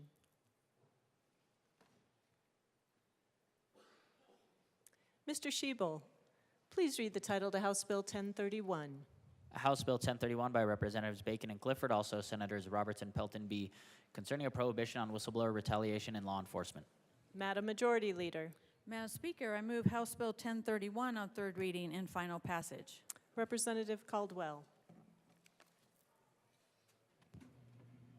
Thank you, Madam Speaker. So I was a no on this bill in committee, and today I'm going to be a yes, and so I feel, at least at a minimum to my caucus, it feels proper to explain why. Obviously, protecting whistleblowers is important, and I'm not against that. As I stated in committee, I was a no because I was concerned about cap limitations to our municipalities. And the state has caps, and I felt it was unfair to then not do at least the same caps for the municipalities. The bill sponsors and I've talked with a lot of stakeholders over and over again, and they've assured me that they're going to have more discussions on it. Now they haven't promised anything, and I understand that because there's still a lot more stakeholdering to happen over on the Senate side. But I just want to explain, I was a no, but when you're 90-95% there, and it's an important cause like this, you should at least, if you're that far more supportive of the bill than not, and there's still some stuff to clean up, then I think that's good justification for being a yes on this going forward, and then having the Senate do a little more work on it. So I will be a yes. Thank you. Representative Armagast. Thank you, Mr. Speaker Pro Tem. I have to echo my colleagues' comments. This is something, for me, that was definitely frustrating last year with the outcome and the process of 1460.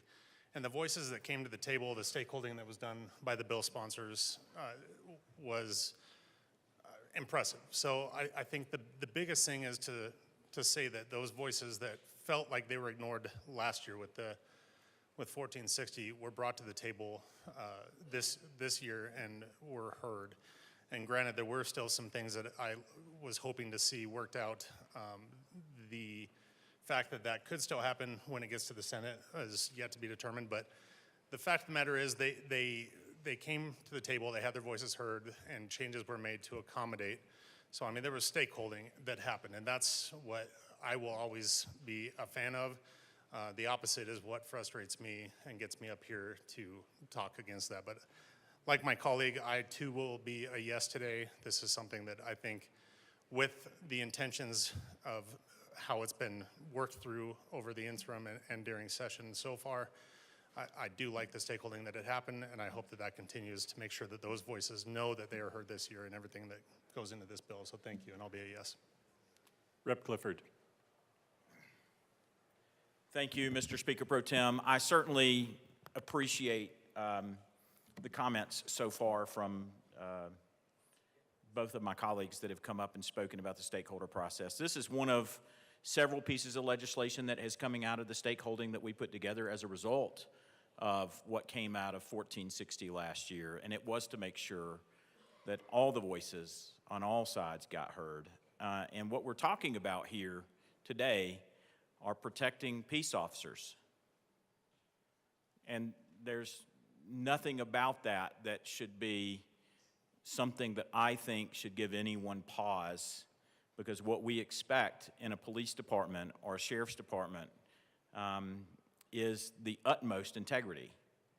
And we hold police officers to account for this integrity day in and day out. You know, the life of a police officer over their 30-year career is that we have an expectation that they do everything right 100% of the time, without fail, day in and day out, and on camera.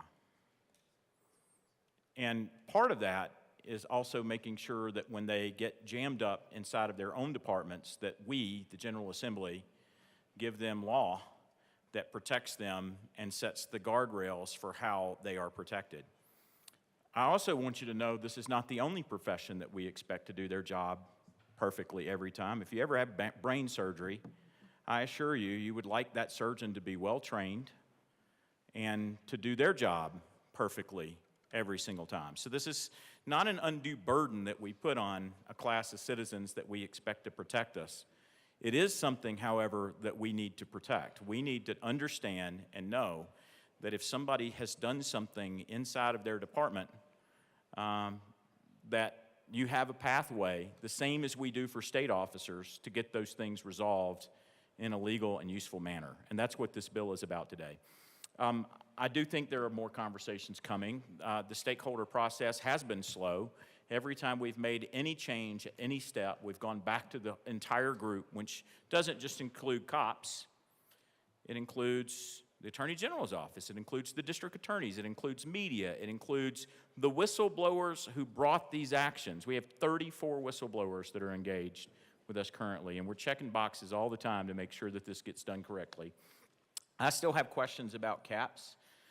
Just a month ago or so, one of our current sheriffs who had been fired for less than this got $1.2 million in a settlement. I don't think that that's fully settled yet, but you know, to set these caps really low, I think there's still dialogue that has to happen to get that all flattened out, and I do think that it'll probably happen. They are right that the caps are set at the state level, and I don't think that there should be a huge gap between these two standards, but there is a difference between the two standards.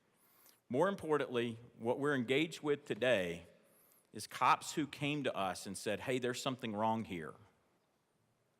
And then we went back to the larger law enforcement community. Sometimes we would have 9 chiefs sitting in the room, multiple sheriffs sitting in the room. They're lawyers, and they all agreed that there was something to be done here, and that's the reason that we did this work.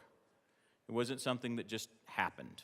So I wanted to make that clear today, and I also want to make sure that we acknowledge those that started this, and we shared in committee some of the comments or the written testimony of some of the whistleblowers who have been public in this process, and some of them are here today, and we want to make sure that they get heard as well. Thank you. Assistant Majority Leader Bacon. Thank you. And again, I want to thank my co-prime. I also want to thank the members of Judiciary. Thank you all for listening. We are going to read some of the statements of the line officers who brought this forward to bring this bill full circle from last year. They are here in the chamber with us, and we want to honor them. Hello, everyone. My name is Mackenzie Reese. I'm sure you recognize my name as it's been published over the few years ad nauseum. I couldn't be here today because I have a business to run that relies on me to be present. However, I want you to hear me even if it's just through paper. My dad told me to be the change you wish to see in the world, and that's why I'm speaking with you today and have helped write this bill for accountability from a law enforcement perspective about other law enforcement personnel. I was a rookie cop that was sexually assaulted by my higher ranking officer in December of 2019. Thank you.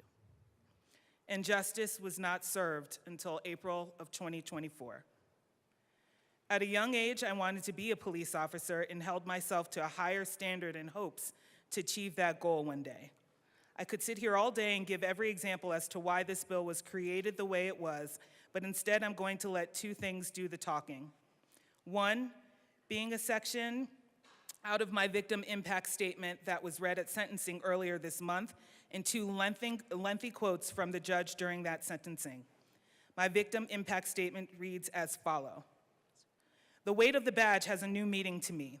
It wasn't the kind of weight that the people that wear it hold in order to protect the public, but the weight of the badge was the weight that it had over me. I wanted so desperately to protect and serve at any cost, but instead, I got served the ultimate sentence of no protection. Secondly, the judge's words are as follows. What we have here is an aggravated case with inappropriate conduct. We have somebody who is in a position of power and use that power to prey on innocent people in our community and also conspire.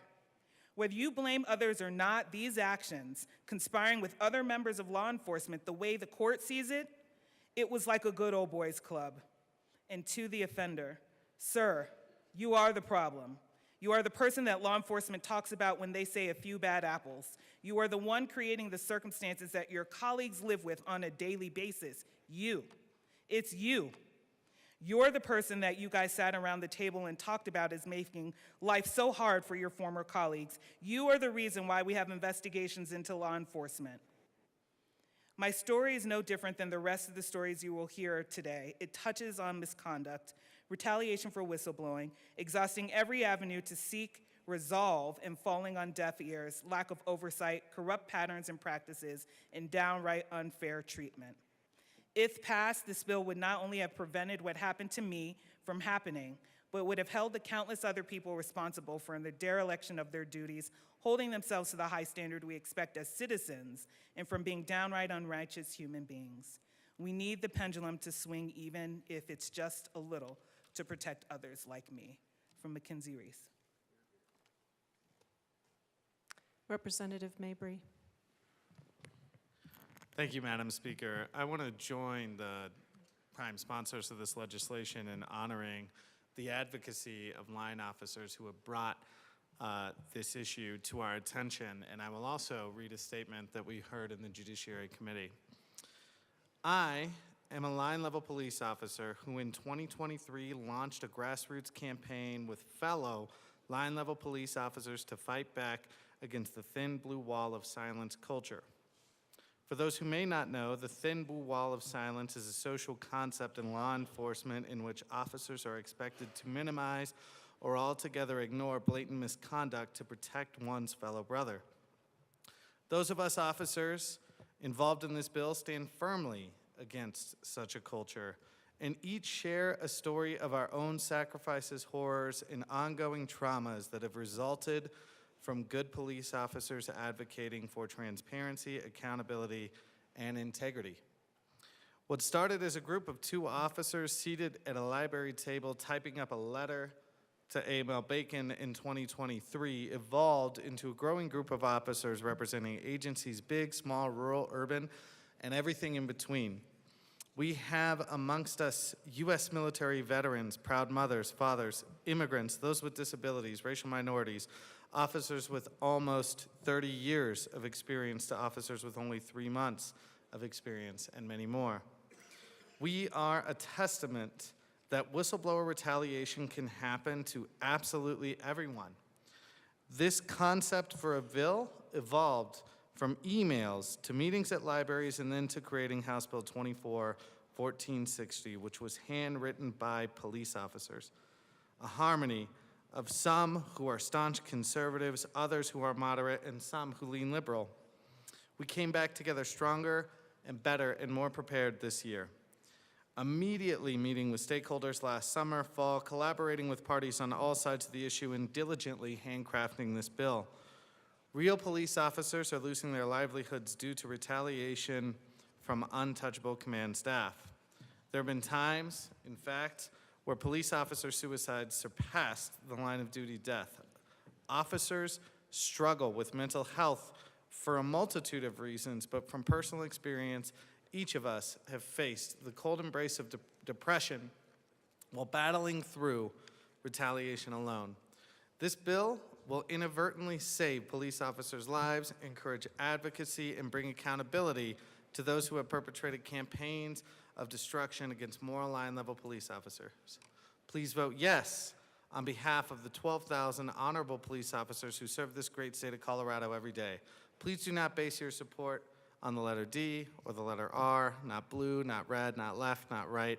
Vote for a common sense accountability measure that was handwritten and crafted from scratch by real police officers and was collaborated on in good faith with opposition and stakeholders. Please assist us in seeing this bill through and keeping our profession honorable as it should be. From Abby, a cop. Representative Garcia. Thank you, Madam Speaker. This is a statement from a former police officer. Good afternoon. Unfortunately, I am unable to physically be present today to testify, but I figured my written testimony is the next best thing. I was employed with the Colorado Springs Police Department from 2016 through 2023. During this time, I held the positions of 911 operator, public safety dispatcher, and police officer. Becoming a police officer is the calling for those who aim towards upholding the law and protecting those who cannot protect themselves. For those who strive to bring communities together by building relationships and building trust. Sadly, there are quite a few who wear the badge that disregard this calling and instead abuse the badge along with the power it holds. In 2022, I observed body camera footage of my then husband having an on-duty affair with another female officer. I brought this to the attention of both my supervisor and theirs, but instead I was the one reprimanded, while neither of them received any sort of punishment. Instead, they were both publicly awarded for unrelated acts that very same year. 2 months following my reporting of their actions, I was arrested by my own department for felony domestic violence stalking, which was related to the body camera footage that I observed. I went to jail for 23 hours. While my department held a press conference detailing my arrest and leaked my personal address to the local media where my children resided. Shortly after being released from jail, I was notified that there was no probable cause for my arrest, leading to the felony charges being dropped. It was during this time that I realized that the treatment towards me was personal. Due to this, I started doing my research into my department. Through this, I found that dozens of other high-ranking officers, including those within command staff, had been found guilty of committing illegal acts themselves, but because of the position they held or who they were friends with, they were covered up entirely. I began bringing these stories to light with the help of other police officers and civilians alike, which led to my department initiating 3 internal affairs investigations against me. It was at this point that I was bullied into making the decision to medically retire. Although that is a very brief look into my story, it covers the topic of misconduct, retaliation for whistleblowing, workplace harassment, and corruption. I helped write this bill, and because of that, I ask that you see this bill as a first step in stopping those within power from continuing the current status quo, the passing of the good old boy torch, which only benefits themselves and preys upon others. Thank you. Representative DeGraff.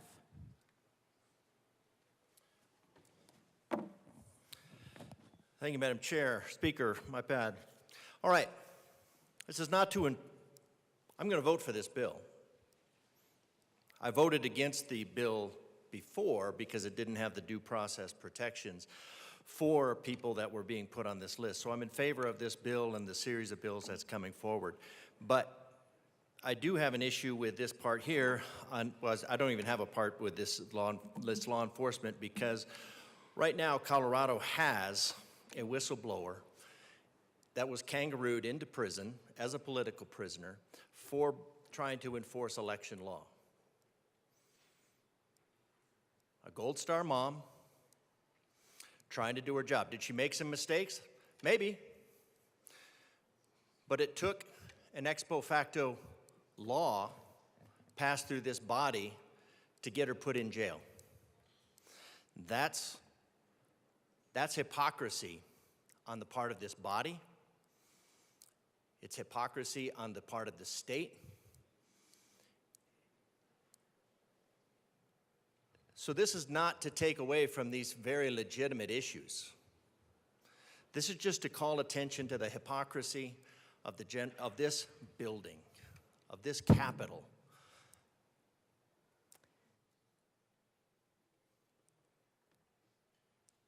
A political prisoner being strip searched. Representative DeGraff, I'll invite you to focus on this bill.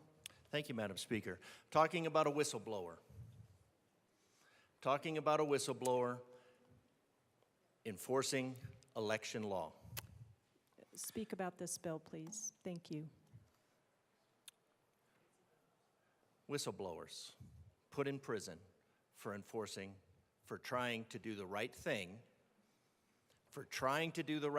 for this state.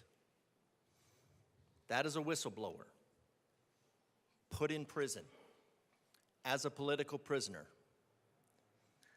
by laws passed by the General Assembly for that purpose. I support this bill, but the hypocrisy is palpable. Representative Bradley. Thank you, Madam Speaker. I also rise in support of this bill. And I want to talk about whistleblowers as well. We talk about unlawful retaliation. We have children that are whistleblowing against pastors and coaches. Representative Bradley, as I commented to our last speaker, please focus on the content of this bill. Law enforcement, whistleblower protection. Yes, Madam Speaker. Thank you. I just find it very hard to listen to testimony that the sponsors came up and spoke about sexual assault and the retaliation that adults receive when we don't even protect the most innocent in our state. Let's do better. Thank you. Seeing no further discussion, the motion before, I'm sorry. Seeing no further discussion, the motion before us is the adoption of House Bill 1031 on third reading and final passage. Mr. Schiebel, please open the machine and members proceed to vote. Representative Woodrow, how do you vote? Yes. Representative Woodrow votes yes. Representative Soper, how do you vote? Yes. Representative Soper votes yes.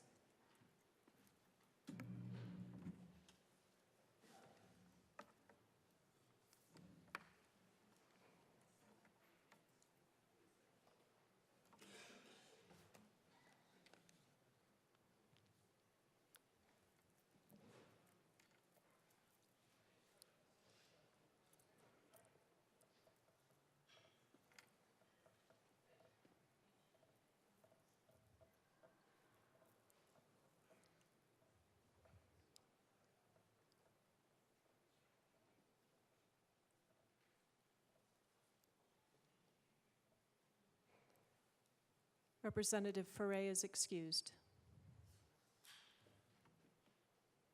Please close the machine. With 63 aye, 0 no, and 2 excused, House Bill 1031 is adopted. Co-sponsors.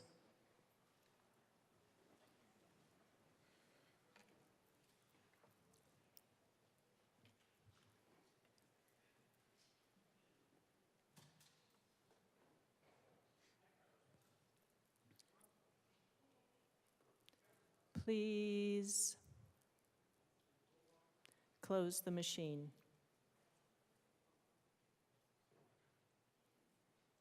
Mr. Schiebel, please read the title to House Bill 1096. House Bill 1096 by Representatives Smith and Brown, also Senators Ball and Kipp, concerning automated permitting for residential clean energy technology projects. Madam Majority Leader. Madam Speaker, I move House Bill 1096 on third reading and final passage. The motion before us is the adoption of House Bill 1096 on third reading and final passage. Mr. Schiebel, please open the machine and members proceed to vote. Representative Woodrow, how do you vote? Yes. Representative Woodrow votes yes. Representative Soper, how do you vote? Yes. Representative Soper votes yes.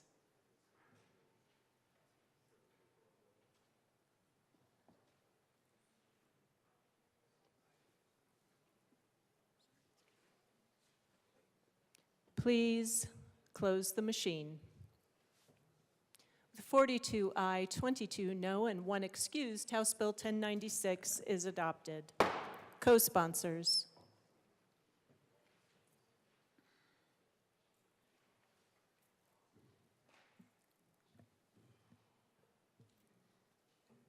Please close the machine.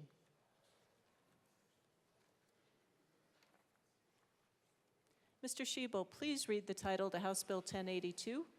House Bill 1082 by Representatives Weinberg and Brown, also Senators Peltonar and Michelson-Janae, concerning authorizing certain individuals to complete actions related to death certificates and in connection therewith making appropriation. Madam Majority Leader. Madam Speaker, I move House Bill 1082 on third reading and final passage. The motion before us is the adoption of House Bill 1082 on third reading and final passage. Mr. Schiebel, please open the machine and members proceed to vote. Representative Woodrow, how do you vote? Yes. Representative Woodrow votes yes. Representative Soper, how do you vote? Yes. Representative Soper votes yes.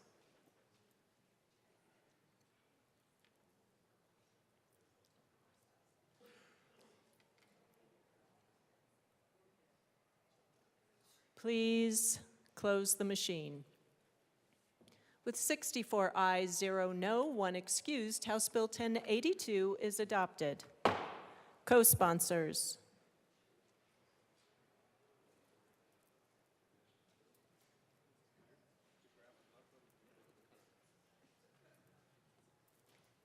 Representative Soper, co-sponsors.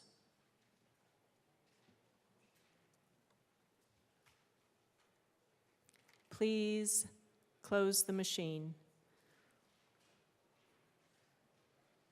Mr. Schiebel, please read the title to House Bill 1080. House Bill 1080 by Representatives Lukens and Soper, also Senator Henriksen, concerning measures to incentivize the deployment of wireless telephone infrastructure in the state.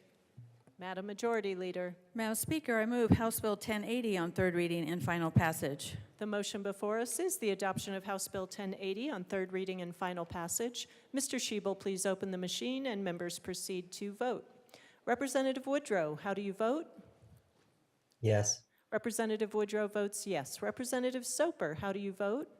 Yes. Representative Soper votes yes.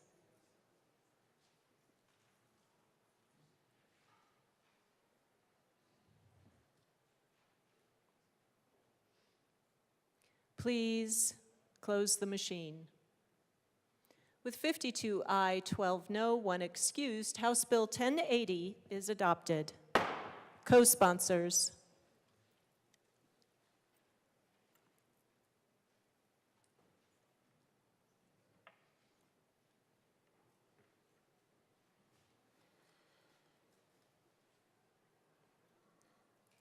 Please close the machine. Mr. Schiebel, please read the title to Senate Bill 77. Senate Bill 77 by Senators Kipp and Rich, also Representatives Carter and Soper, concerning modifications to the Colorado Open Records Act.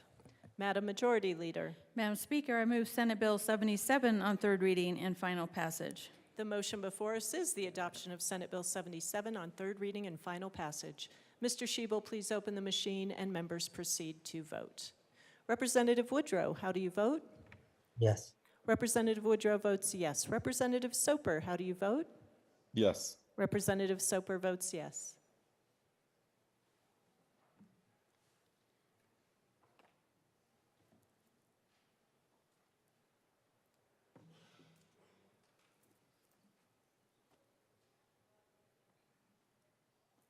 Please close the machine. With 45 aye, 19 no, and 1 excused, Senate Bill 77 is adopted. Co-sponsors.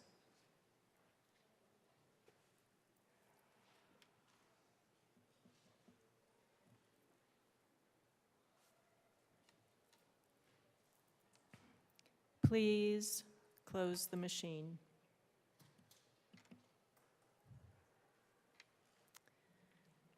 Mr. Schiebel, please read the title to Senate Bill 86. Senate Bill 86 by Senators Frizzell and Doherty, also Representatives Basenecker and Hartsook, concerning protections for users of social media and in connection therewith establishing certain requirements for social media companies. Madam Majority Leader. Madam Speaker, I move Senate Bill 86 on third reading and final passage. The motion before us is the adoption of Senate Bill 86 on third reading and final passage. Mr. Schiebel, please open the machine and members proceed to vote. Representative Woodrow, how do you vote? Yes. Representative Woodrow votes yes. Representative Soper, how do you vote? No. Representative Soper votes no.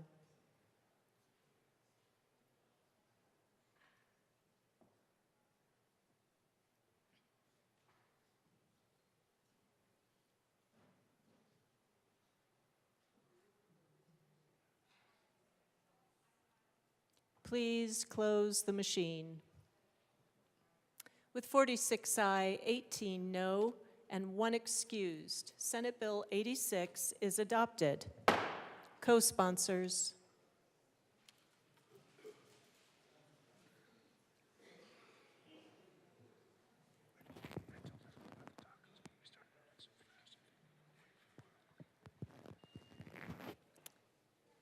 Please close the machine. Mr. Schiebel, please read the title to House Bill 1244. House Bill 1244 by Representatives Velasco and Garcia, also Senator Cutter, concerning requiring community-based organizations that are recipients of the statewide Welcome, Reception, and Integration Grant Program to prioritize migrants who have arrived in the United States within the past 3 years. Madam Majority Leader. Madam Speaker, I move House Bill 1244 on third reading and final passage. The motion before us is the adoption of House Bill 1244 on third reading, final passage. Mr. Schiebel, please open the machine and members proceed to vote. Representative Woodrow, how do you vote? Yes. Representative Woodrow votes yes. Representative Soper, how do you vote? No. Representative Soper votes no.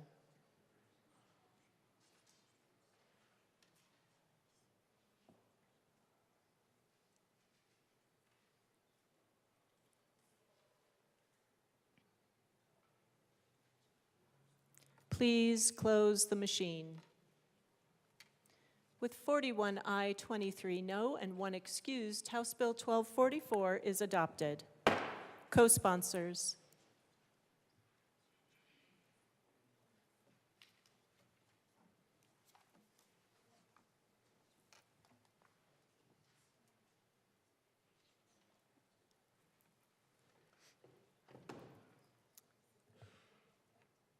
Please close the machine.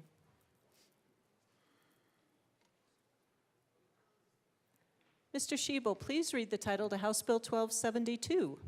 House Bill 1272 by Representatives Burton-Basenecker, also Senators Coleman and Roberts, concerning housing. Madam Majority Leader. Madam Speaker, I move House Bill 1272 on third reading and final passage. Representative Woog. Thank you, Madam Speaker. I will be a yes vote, and I am a co-sponsor, but just wanted to address some things. I think there's some things that need to be worked on. As the bill stands today, to do what the sponsors' stated goals with the bill are: first, cause no harm to the industry; second, promote the building of new condos and other less expensive middle-income housing. The folks who are responsible for building these homes tell us the bill is not there yet. So that tells me more work is to be done so we can actually provide the market a program that could work. In fact, looking at which interests support the bill and which ones are in an amend position, I only noted one group who builds for sale housing that supports the bill. Almost all of the entities who build the vast majority of all housing in the state are in an amend or monitor position, which tells me we know we still have considerable work left to do on the bill in the Senate. The bill seems overly complicated and cumbersome in places, when the goal should be to make the claims process easier to navigate for both the claimants and defendants. And we need to better define what a defect is so that both claimants and defendants know when a claim can or should be brought. And we don't allow claims for issues that, while technically may not be exactly right, they don't harm the performance of the homes. It seems the third-party inspection process is overprescribed in attempts to confer liability on the inspectors, who really are there for quality assurance and are not the municipal inspectors charged with code compliance and issuing certificates of occupancy. If we provide a liability transfer to these inspectors and narrow too much who can be one of these inspectors, are we going to have enough of them to perform these inspections that are now required to be in this program? What about in the rural and rural resort communities? Will there be enough inspectors to timely perform this work? Insurers already are requiring these inspectors for condo projects. They know who they want to hire, who performs good work. Why should we as government prescribe for them how their relationship with these inspectors and the scope of their inspections should work? It is their risk and their capital. How do we know better? All of this supports the conclusion that the current definition of third-party inspections is intended to establish a definition with near impossible standards to comply with. And the nearly impossible definition is coupled with a statutory duty of care that will provide liability on the part of the inspector. I don't think we really want to create another pocket for trial lawyers to recover from instead of seeing these inspections as a value add to help minimize defects in the first place. As a co-sponsor, I support this bill because, like most of all of you, I know that the legislature needs to address this important issue that has curtailed the development of more affordable housing options. But as a supporter, I want to support a fix that will achieve the stated goals of the sponsors, that it will do no harm to the industry that brings us housing, and that it will actually encourage more condo and townhome production. I hope by the time this bill comes back to us, we can say affirmatively that it does, because we can't honestly say that yet. Thank you again to the sponsors for all of the work they've done so far. I know tons of hours, years probably on this. I really, truly appreciate that. And I will be rooting for our Senate colleagues to continue your good work so that we have a bill we can all be proud of. Thank you. Representative Byrd. Thank you, Madam Speaker. And members, I just want to thank everybody for your time and the discussion that we had on Friday about this bill. What I'm most excited about this bill is that the program is voluntary. So no builder is forced to work on anything, not forced to take advantage of anything that we have done in this bill.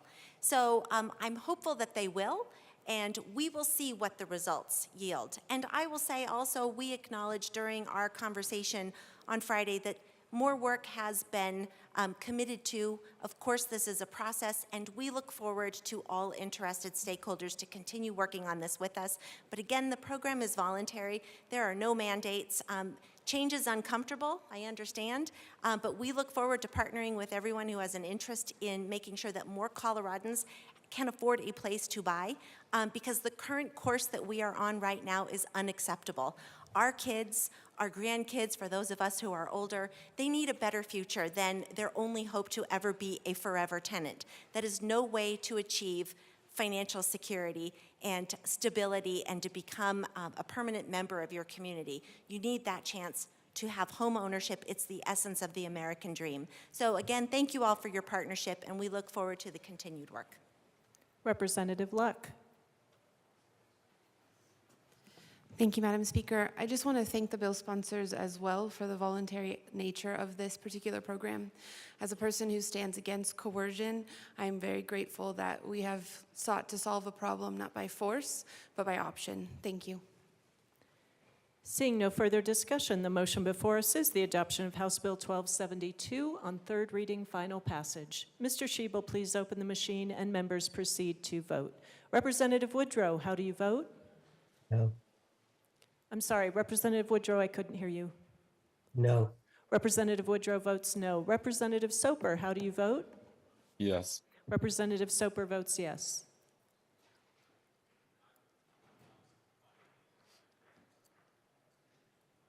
Please close the machine. With 59 aye, 5 no, 1 excused, House Bill 1272 is adopted. Co-sponsors.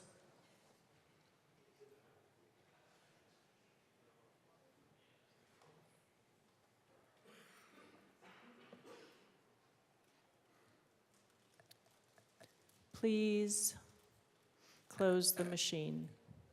Madam Majority Leader. Madam Speaker, I move to lay over House Bill 1225 until tomorrow. House Bill 1225 will be laid over until tomorrow. Mr. Schiebel, please read the title to Senate Bill 59. Senate Bill 59 by Senator Sullivan, also Representatives Woodrow and Carter, concerning measures to support the state's response to mass shootings and in connection therewith to support services for victims of mass shootings. Madam Majority Leader. Madam Speaker, I move Senate Bill 59 on third reading and final passage. The motion before us is the adoption of Senate Bill 59 on third reading, final passage. Mr. Schiebel, please open the machine and members proceed to vote. Representative Woodrow, how do you vote?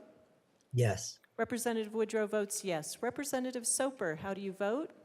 No. Representative Soper votes no.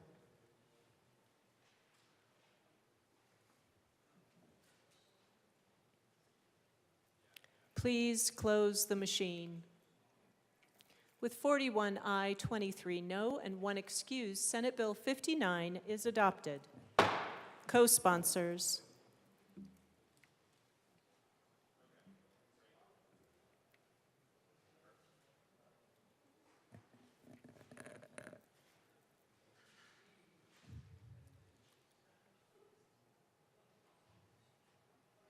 Please close the machine. Mr. Schiebel, please read the title to Senate Bill 151. Senate Bill 151 by Senator Michelson, Janae, also Representatives Froelich and Gilchrist, concerning measures to prevent youth from running away from out-of-home placements and in connection therewith, preventing children or youth from running away from residential child care facilities. Madam Majority Leader. Madam Speaker, I move Senate Bill 151 on third reading and final passage. The motion before us is the adoption of Senate Bill 151 on third reading, final passage. Mr. Schiebel, please open the machine and members proceed to vote. Representative Woodrow, how do you vote? Yes. Representative Woodrow votes yes. Representative Soper, how do you vote? No. Representative Soper votes no.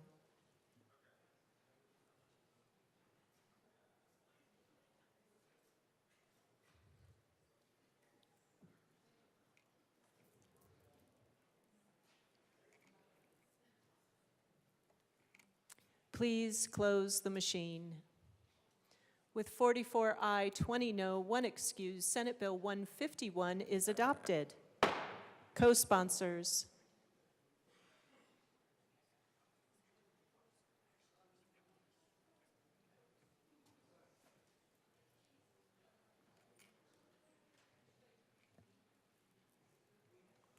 Please close the machine.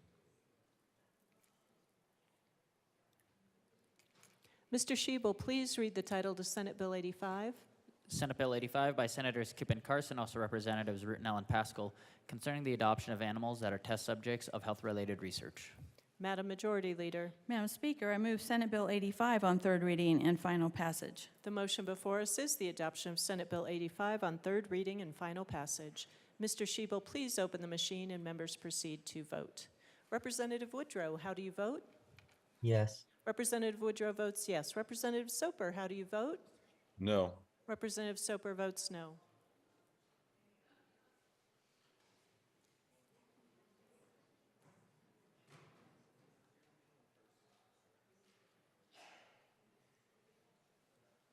Please close the machine. With 50 aye, 13 no, and 2 excused, Senate Bill 85 is adopted. Co-sponsors.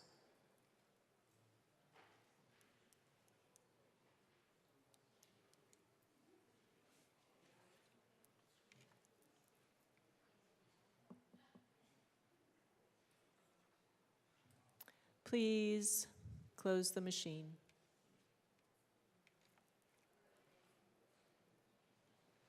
Mr. Schiebel, please read the title to Senate Bill 87. Senate Bill 87 by Senator Marchman, also Representatives Stewart R. and Brooks, concerning establishing academic adjustments for students with disabilities in institutions of higher education. Madam Majority Leader. Madam Speaker, I move Senate Bill 87 on third reading and final passage. The motion before us is the adoption of Senate Bill 87 on third reading, final passage. Mr. Schiebel, please open the machine and members proceed to vote. Representative Woodrow, how do you vote? Yes. Representative Woodrow votes yes. Representative Soper, how do you vote? Yes. Representative Soper votes yes.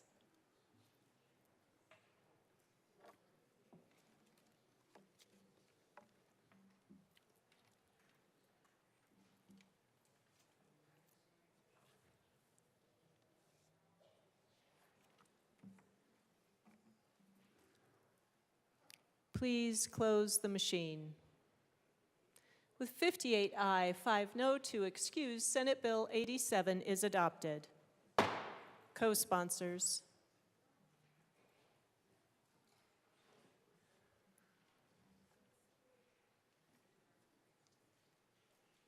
Representative Soper, co-sponsors.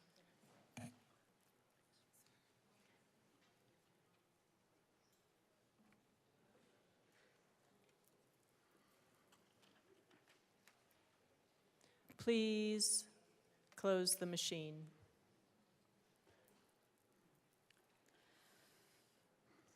Madam Majority Leader. Madam Speaker, I move that the following bills be made special orders on March 31st, 2025 at 12:37. House Bill 1207, Senate Bill 58, Senate Bill 33, and Senate Bill 171. Seeing no objection, the bills listed by the Majority Leader will be made special orders today, March 31st at 12:37 p.m. Assistant Majority Leader Bacon.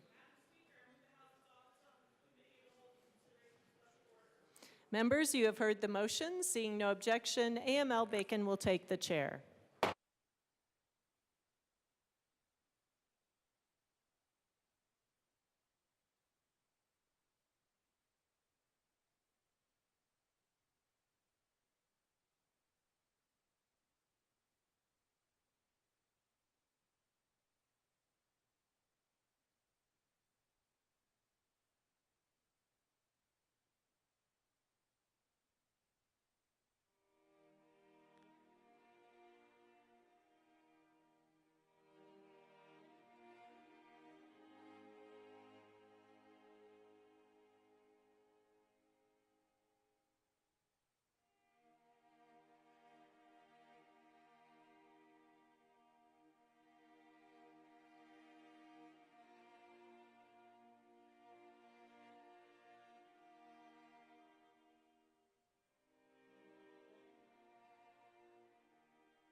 The committee will come to order.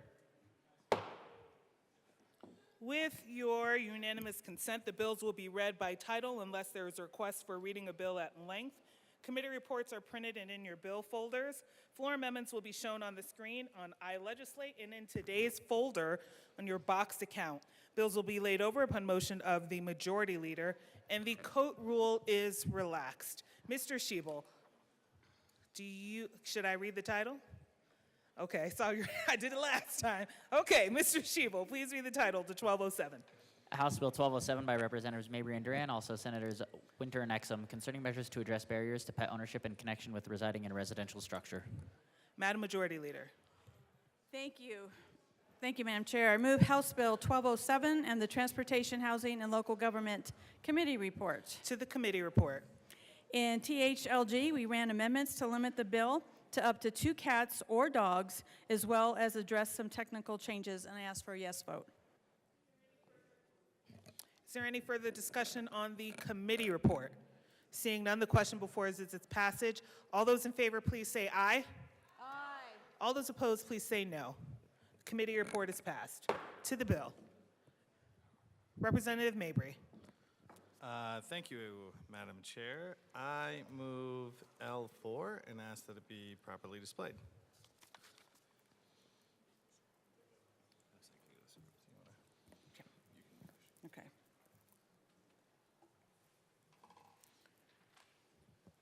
L4 is properly displayed. Madam Majority Leader. Thank you, Madam Chair. After extensive negotiations with CHAFA, we are removing Section 3 from the bill, which was the mandate on statute.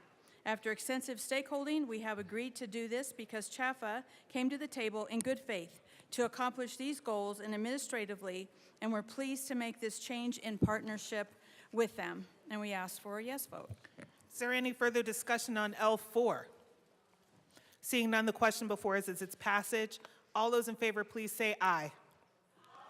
All those opposed, please say no. L4 is passed. To the bill. Is there any further discussion? Madam Majority Leader. Thank you, Madam Chair. Most of us consider our pets to be critical members of our families. In fact, 95% of pet owners consider their pets to be part of the family, and nearly 65% of Coloradans are pet owners. House Bill 1207 is a critical effort to ensure that no one, regardless of their income or zip code, must choose between keeping their pet and keeping a roof over their head.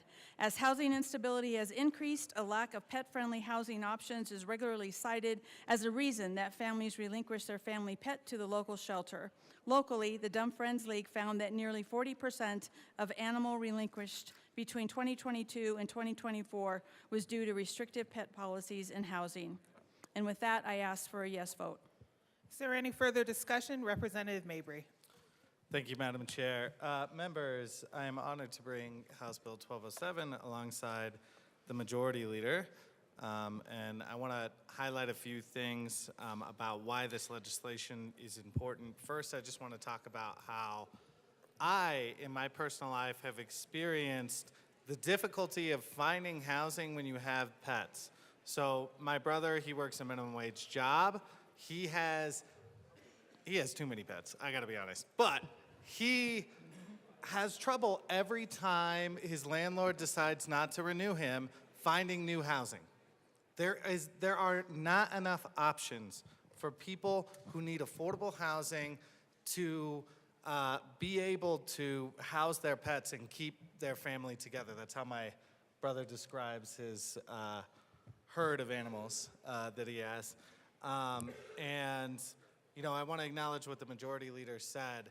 Having a pet has immense health benefits that significantly improve outcomes for those experiencing housing instability, domestic violence, or other challenging moments in our life. But right now, if you're looking for housing in the lower price rental market, chances are you will not be able to find that housing and keep your pet.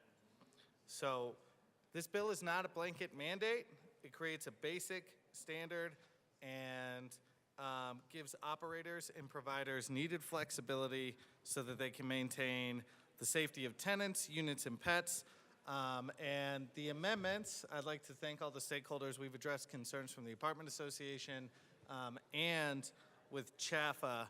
But in the midst of a housing crisis, we should be making it easier for people to find housing, not creating unnecessary barriers with restrictive pet policies. I see this all the time, people who are facing eviction and have pets, if they have to move out, they don't know where they're gonna go. This bill is about making that a little bit easier, and I urge a yes vote. Is there any further discussion on House Bill 1207? Representative Richardson.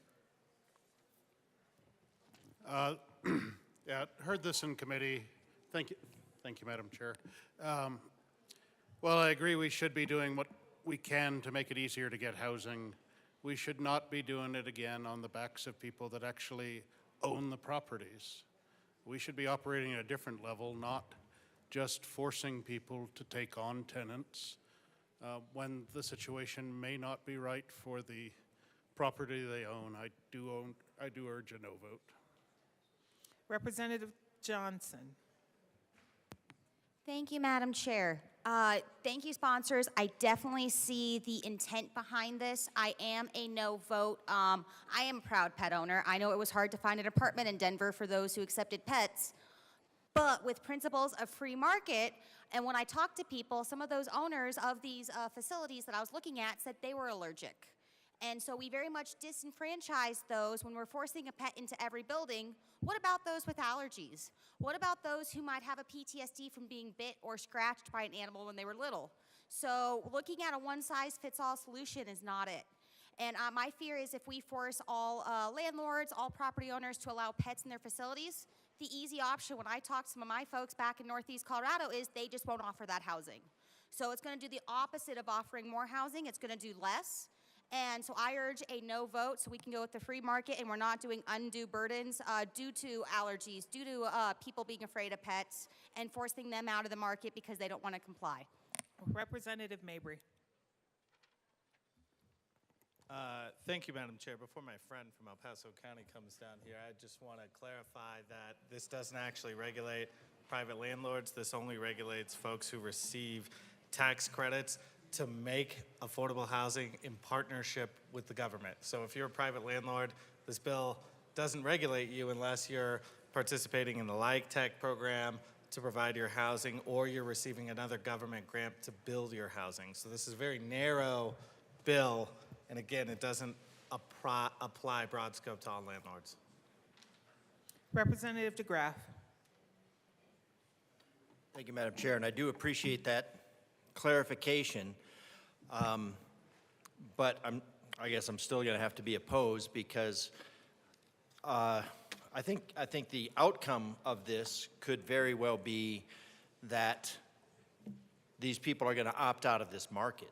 And I don't know how this goes. I know we had the bill last year, and it refers to that in here. Current law prohibits the insurer from refusing, increasing the premium, blah, blah, blah.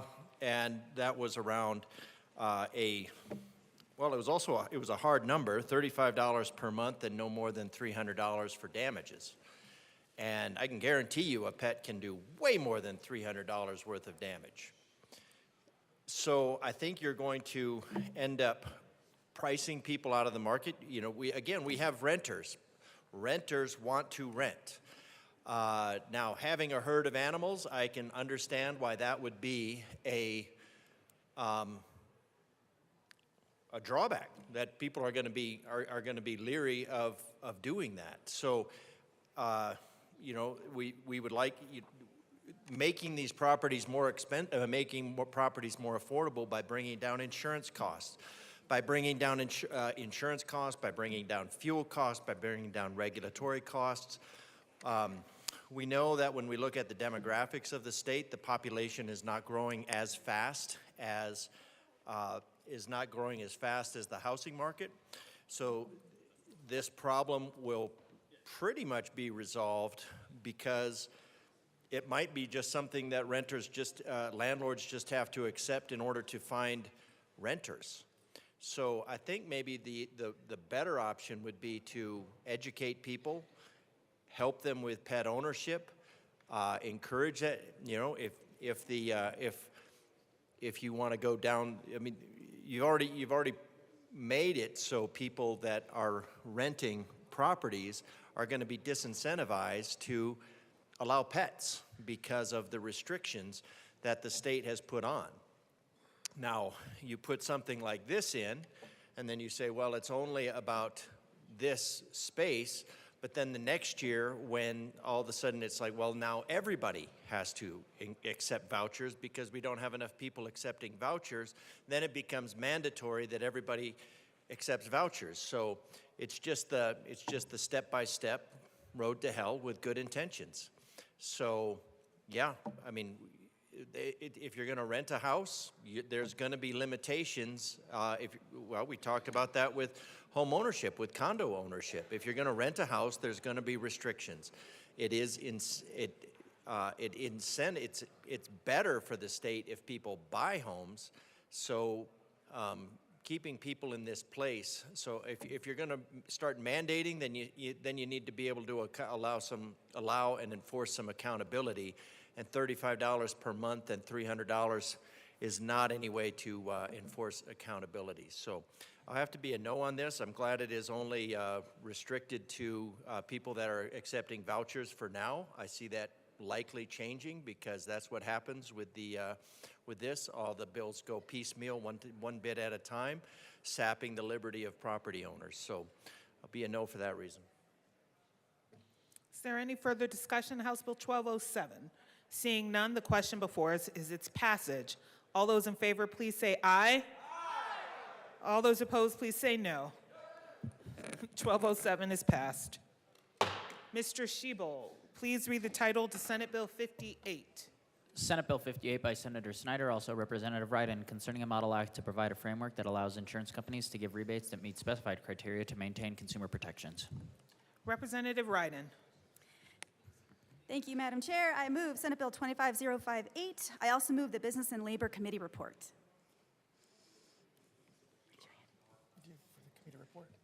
To the committee report. Representative Gonzalez. Thank you, Madam Chair.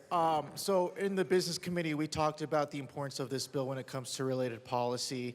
This is something that is very needed in our state. It's been years in the making. Obviously, dealing with insurance rebates and the like. So this was just modification to our state law. Very good bill, so we ask for an aye vote.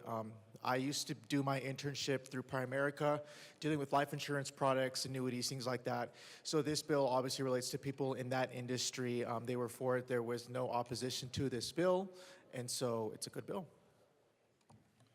Is there any further discussion on the committee report? Seeing none, the question before us is the adoption of the Business Affairs and Labor Report. All those in favor say aye.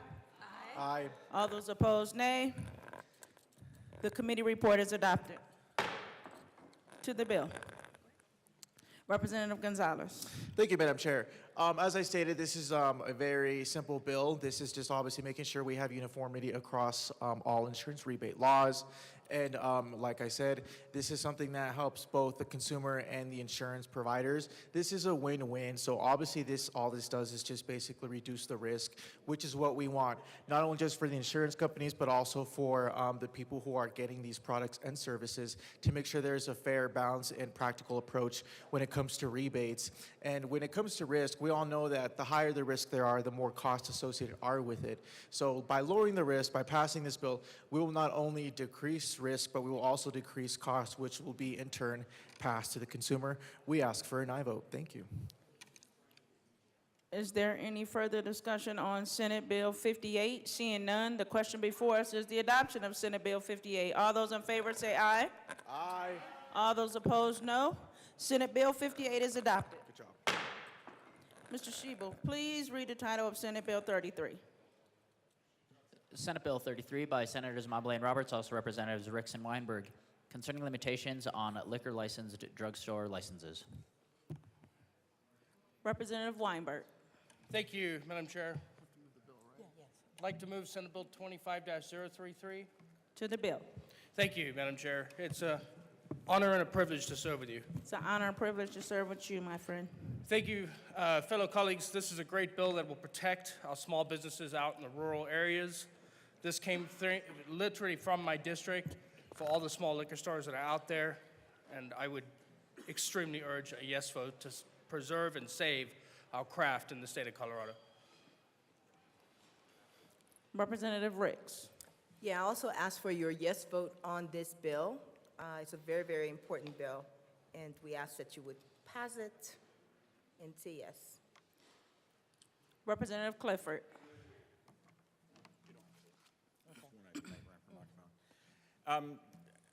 I rise in support of this legislation. You know, this fixes an issue that got created by a ballot measure.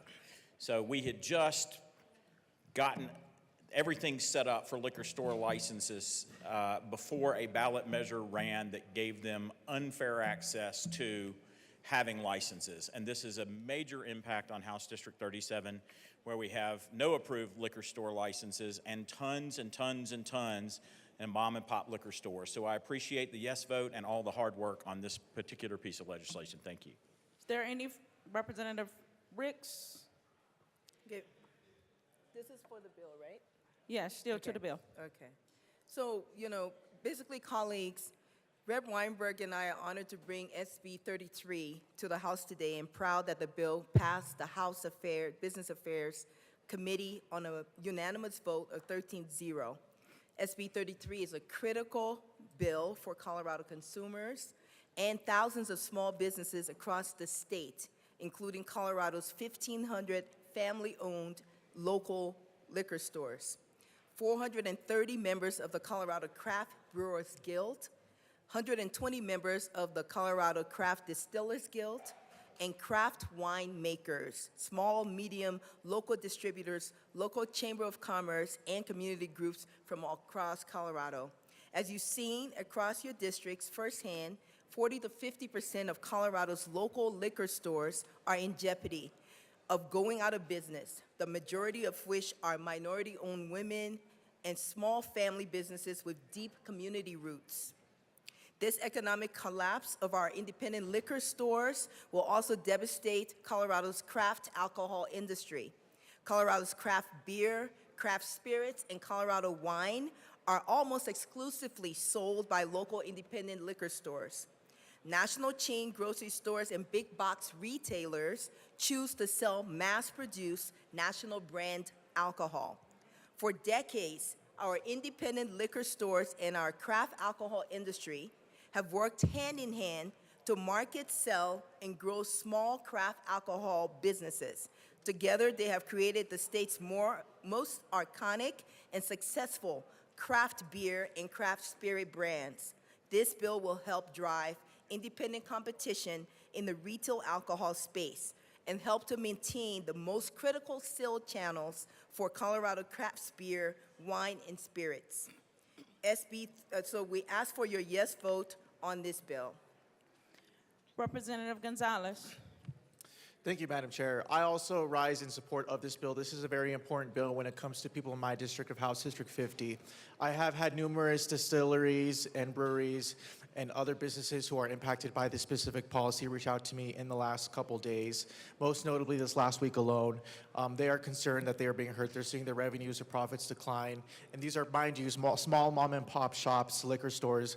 And kind of what the co-prime sponsor mentioned, there is an importance of Colorado craft beer, wine, and spirits that a lot of these larger retailer chains do not sell. So we are not only putting our mom and pop liquor stores out of business, but we're also putting those people who sell those products out of business as well.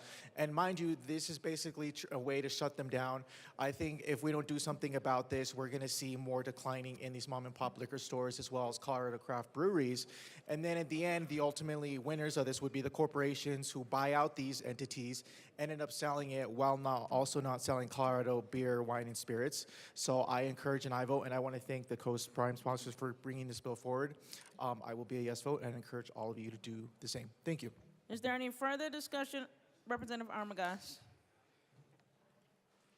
Thank you, Madam Chair. This is one in committee that we definitely had, every time these come up, there's always some sort of debate where it kind of goes one way or the other. It's always hard to see where it's going to lie, where things are going to go. This one, this year didn't have anything damaging to the parties that were either for or against. So the thing about this coming out of committee was unanimously, wasn't it? So it was nice to see that something came together for people to agree on. Granted, not everyone's going to be on board. Certain entities agreed, certain entities disagreed, but this was, I think, the most beneficial for our small businesses without really throwing anything damaging at the larger industry of big box liquor stores. So I was a yes, and I will be a yes. Is there any further discussion on Senate Bill 33? Seeing none, the question before us is the adoption of Senate Bill 33. All those in favor say aye. Aye. All those opposed, no. Senate Bill 33 is adopted. Mr. Sheba, please read the title of Senate Bill 171. Senate Bill 171 by Senator Hendrickson, also Representative Soper and Clifford, concerning the continuation of the Commodity Metals Theft Task Force and in connection therewith implementing the recommendation contained in the 2024 Sunset Review by the Department of Regulatory Agencies to repeal the Commodity Metals Theft Task Force. Representative Clifford. Thank you, Madam Chair. I move Senate Bill 171. To the bill. Thank you. So this is sunsetting something that we no longer need. The Commodity Metals Task Force did an extraordinary job, helped us get a real handle on copper theft in the state in a very unique way. The functions of this work now exist solely in law enforcement. Department of Public Safety has their arms around this and has this in their hands. So we just no longer need the task force. So we're going to shut this task force down today if you vote yes. Thank you. Representative Armagas. Thank you, Madam Chair. And again, this is another thing that we saw, It's already gotten under control as far as law enforcement's approach on it. This is money we don't have to spend on furthering a task force and regulating. So this is definitely something to get behind and support. Vote yes. Is there any further discussion on Senate Bill 171? Seeing none, the question before us is the adoption of Senate Bill 171. All those in favor say aye. All those opposed, no. Senate Bill 171 is adopted. Majority Leader Duran. Thank you, Madam Chair. I move the committee rise and report. One day y'all gonna respect the process. You have heard the motion. Seeing no objection, the committee will rise and report.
The House will come back to order.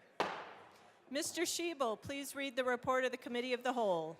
Madam Speaker, your Committee of the Whole begs leave to report as under consideration the following attached bills, being the second reading thereof and making the following recommendations thereon. House Bill 1207 as amended, passed on second reading, order engrossed and placed on the calendar for third reading, final passage. Senate Bills 3358 as amended and 171 passed on second reading, order revised and placed on the calendar for third reading and final passage.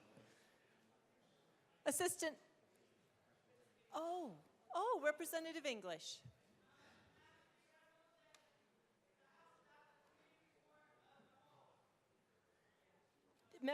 Members, you have heard the motion. There are no amendments at the desk. The motion before us is the adoption of the report of the Committee of the Whole. Mr. Schiebel, please open the machine and members proceed to vote. Representative Soper, how do you vote? No. Representative Soper votes no.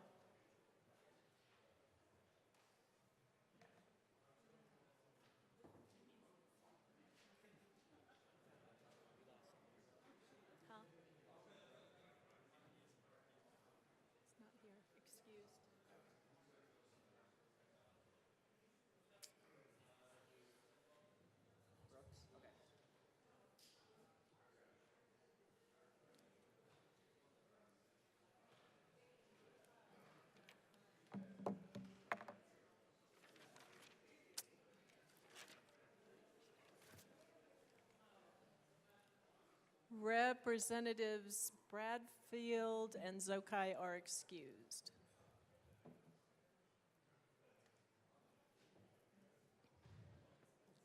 Please close the machine. With 38 aye, 21 no, and 6 excused, the report of the Committee of the Whole is adopted. Madam Majority Leader. Madam Speaker, at the sponsor's request, I move to lay over House Bill 25-1229 until May 9th, 2025. Seeing no objection and at the sponsor's request, House Bill 1229 will be laid over until May 9th, 2025.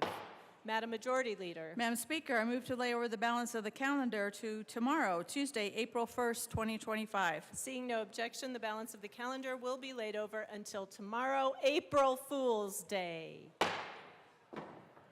Announcements and introductions.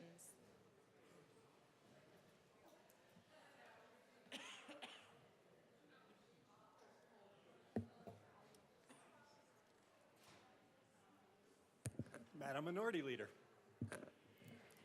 Thank you, Mr. Speaker Pro Tem. I had some constituents from Colorado Springs joining me today. They'll be around the building. They fight for parental rights in El Paso County, and if you see them, please welcome them. Thank you. Representative Representative Wilford. Thank you very much, Mr. Speaker Pro Tem. Two announcements. First, the State Civic, Military, and Veterans Affairs Committee will be meeting promptly at 1:30 this afternoon in LSBA to hear House Bills 1308, Senate Bill 172, House Bills 1305 and 1306. Please don't be late. Also know that State Affairs will be not meeting on Thursday. Secondly, I wanted to share that there is a new menstrual products grant program to support Colorado schools in providing free period products to students. This is a one-time grant that can supply pads, tampons, and dispensers to help schools meet the requirements of a bill that we passed last session, House Bill 241164, and ensure that no student has to miss class due to a lack of access to essential menstrual products. All Colorado school districts, individual schools, and charter schools are eligible to apply, and special consideration will be given to rural schools and those with a large population of students receiving free and reduced lunch. If you are interested, I'm happy to pass along the information for your school district. Just let me know. Thank you. Representative Lindstedt. Thank you, Mr. Speaker Pro Tem. House Finance will be meeting today at 1:30 to hear House Bill 1296 testimony only, House Bill 1260, Senate Bill 45, and House Bill 1281. See you there. Representative Mabry. Thank you, Mr. Speaker Pro Tem. Judiciary Committee members, we're going to be meeting today. No, I'm just kidding. I am coming up here to announce a change in the schedule. I'm adding a bill to the calendar tomorrow, House Bill 1312. And we're going to be meeting, I think, upon adjournment tomorrow. So no meeting today. Madam Majority Leader. Thank you, Mr. Speaker Pro Tem. Members, I want to remind you that Wednesday is Denim Day. And Minority Leader Puglisi will let you know more about that. But in order to wear denim on Wednesday, you have to make a donation, which goes to CCASA, for sexual assault victims. So, last year we beat the Senate. We outraised the Senate. We need to make sure we outraise them this time. So, we will have a box. We will be passing around, and you can put your contribution in there, or no box and just give me cash. That means you can wear denim there, Rep. Froelich. So, I'll kick it over to you. Madam Minority Leader. Thank you, Mr. Speaker Pro Tem. The purpose behind Denim Day is to recognize women who have been sexually assaulted. This particular issue arose out of a woman who wore denim jeans, and someone said that she deserved to be sexually assaulted because of what she was wearing. That is not what we all believe, and so we want to raise awareness for sexual assault victims and help support them through this cause. So again, if you want to wear denim on Wednesday, I know there's some gentlemen in my caucus who would really enjoy to wear some denim blue jeans on Wednesday. Please make your contribution to help sexual assault victims. Thank you. Survivors. Thank you. Rep. Clifford. Not as fun as denim, Mr. Speaker Pro Tem, but Walnut Hills Elementary has 46 fourth graders running around in the building, and we want to welcome them today. Thank you. Welcome to the People's House. Madam Speaker. Thank you, Representative Mr. Weinberg. Speaker Pro Tem. It is an honor to serve with you. It's an honor to serve with you. Members, the day has come. I'm so glad that I made it under the wire March 31st. I am very pleased to present the prestigious green coat to Representative Weinberg. Mick Weinberg. Representative Mick Weinberg. As many of you know, there's a long and powerful legend that goes along with the green coat, partially that it was crafted by leprechauns and given to St. Paddy himself, that he wore to schools along Ireland's west coast. A mortician stole it off of his body and used it for evil purposes until it was reclaimed by the Honorable Stan Johnson, a representative of this chamber. The rules of the coat are as follows: that it shall never leave the Capitol complex. Its great powers shall not be used for partisan advantage, and therefore, when the holder's public service is done, it should be given to a member of the other party. So Representative Mick Weinberg, with great emotion, I officially present you with the green jacket. Oh, my goodness, time. Oh.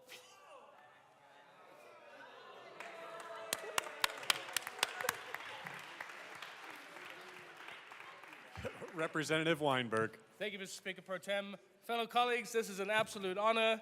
I will start the process of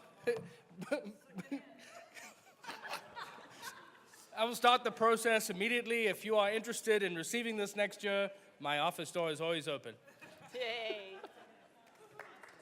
Representative Brown. Thank you, Mr. Speaker Pro Tem. House Health and Human Services will not meet tomorrow.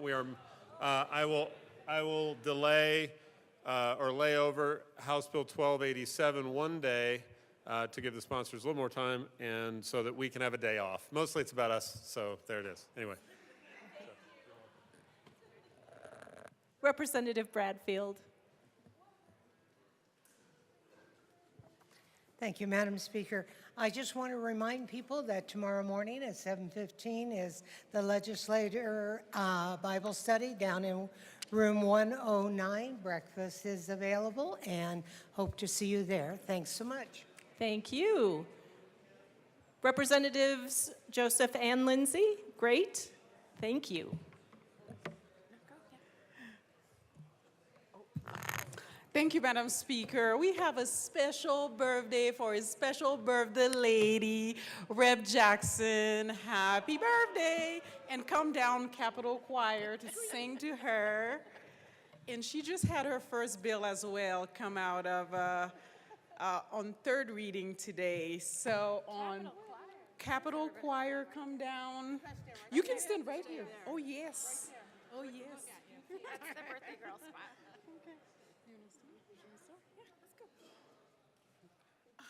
Rip Ricks. Oh, here comes Rip Ricks.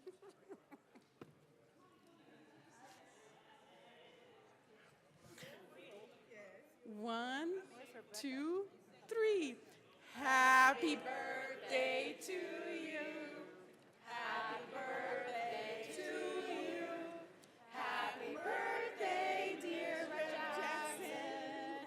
Happy birthday to you.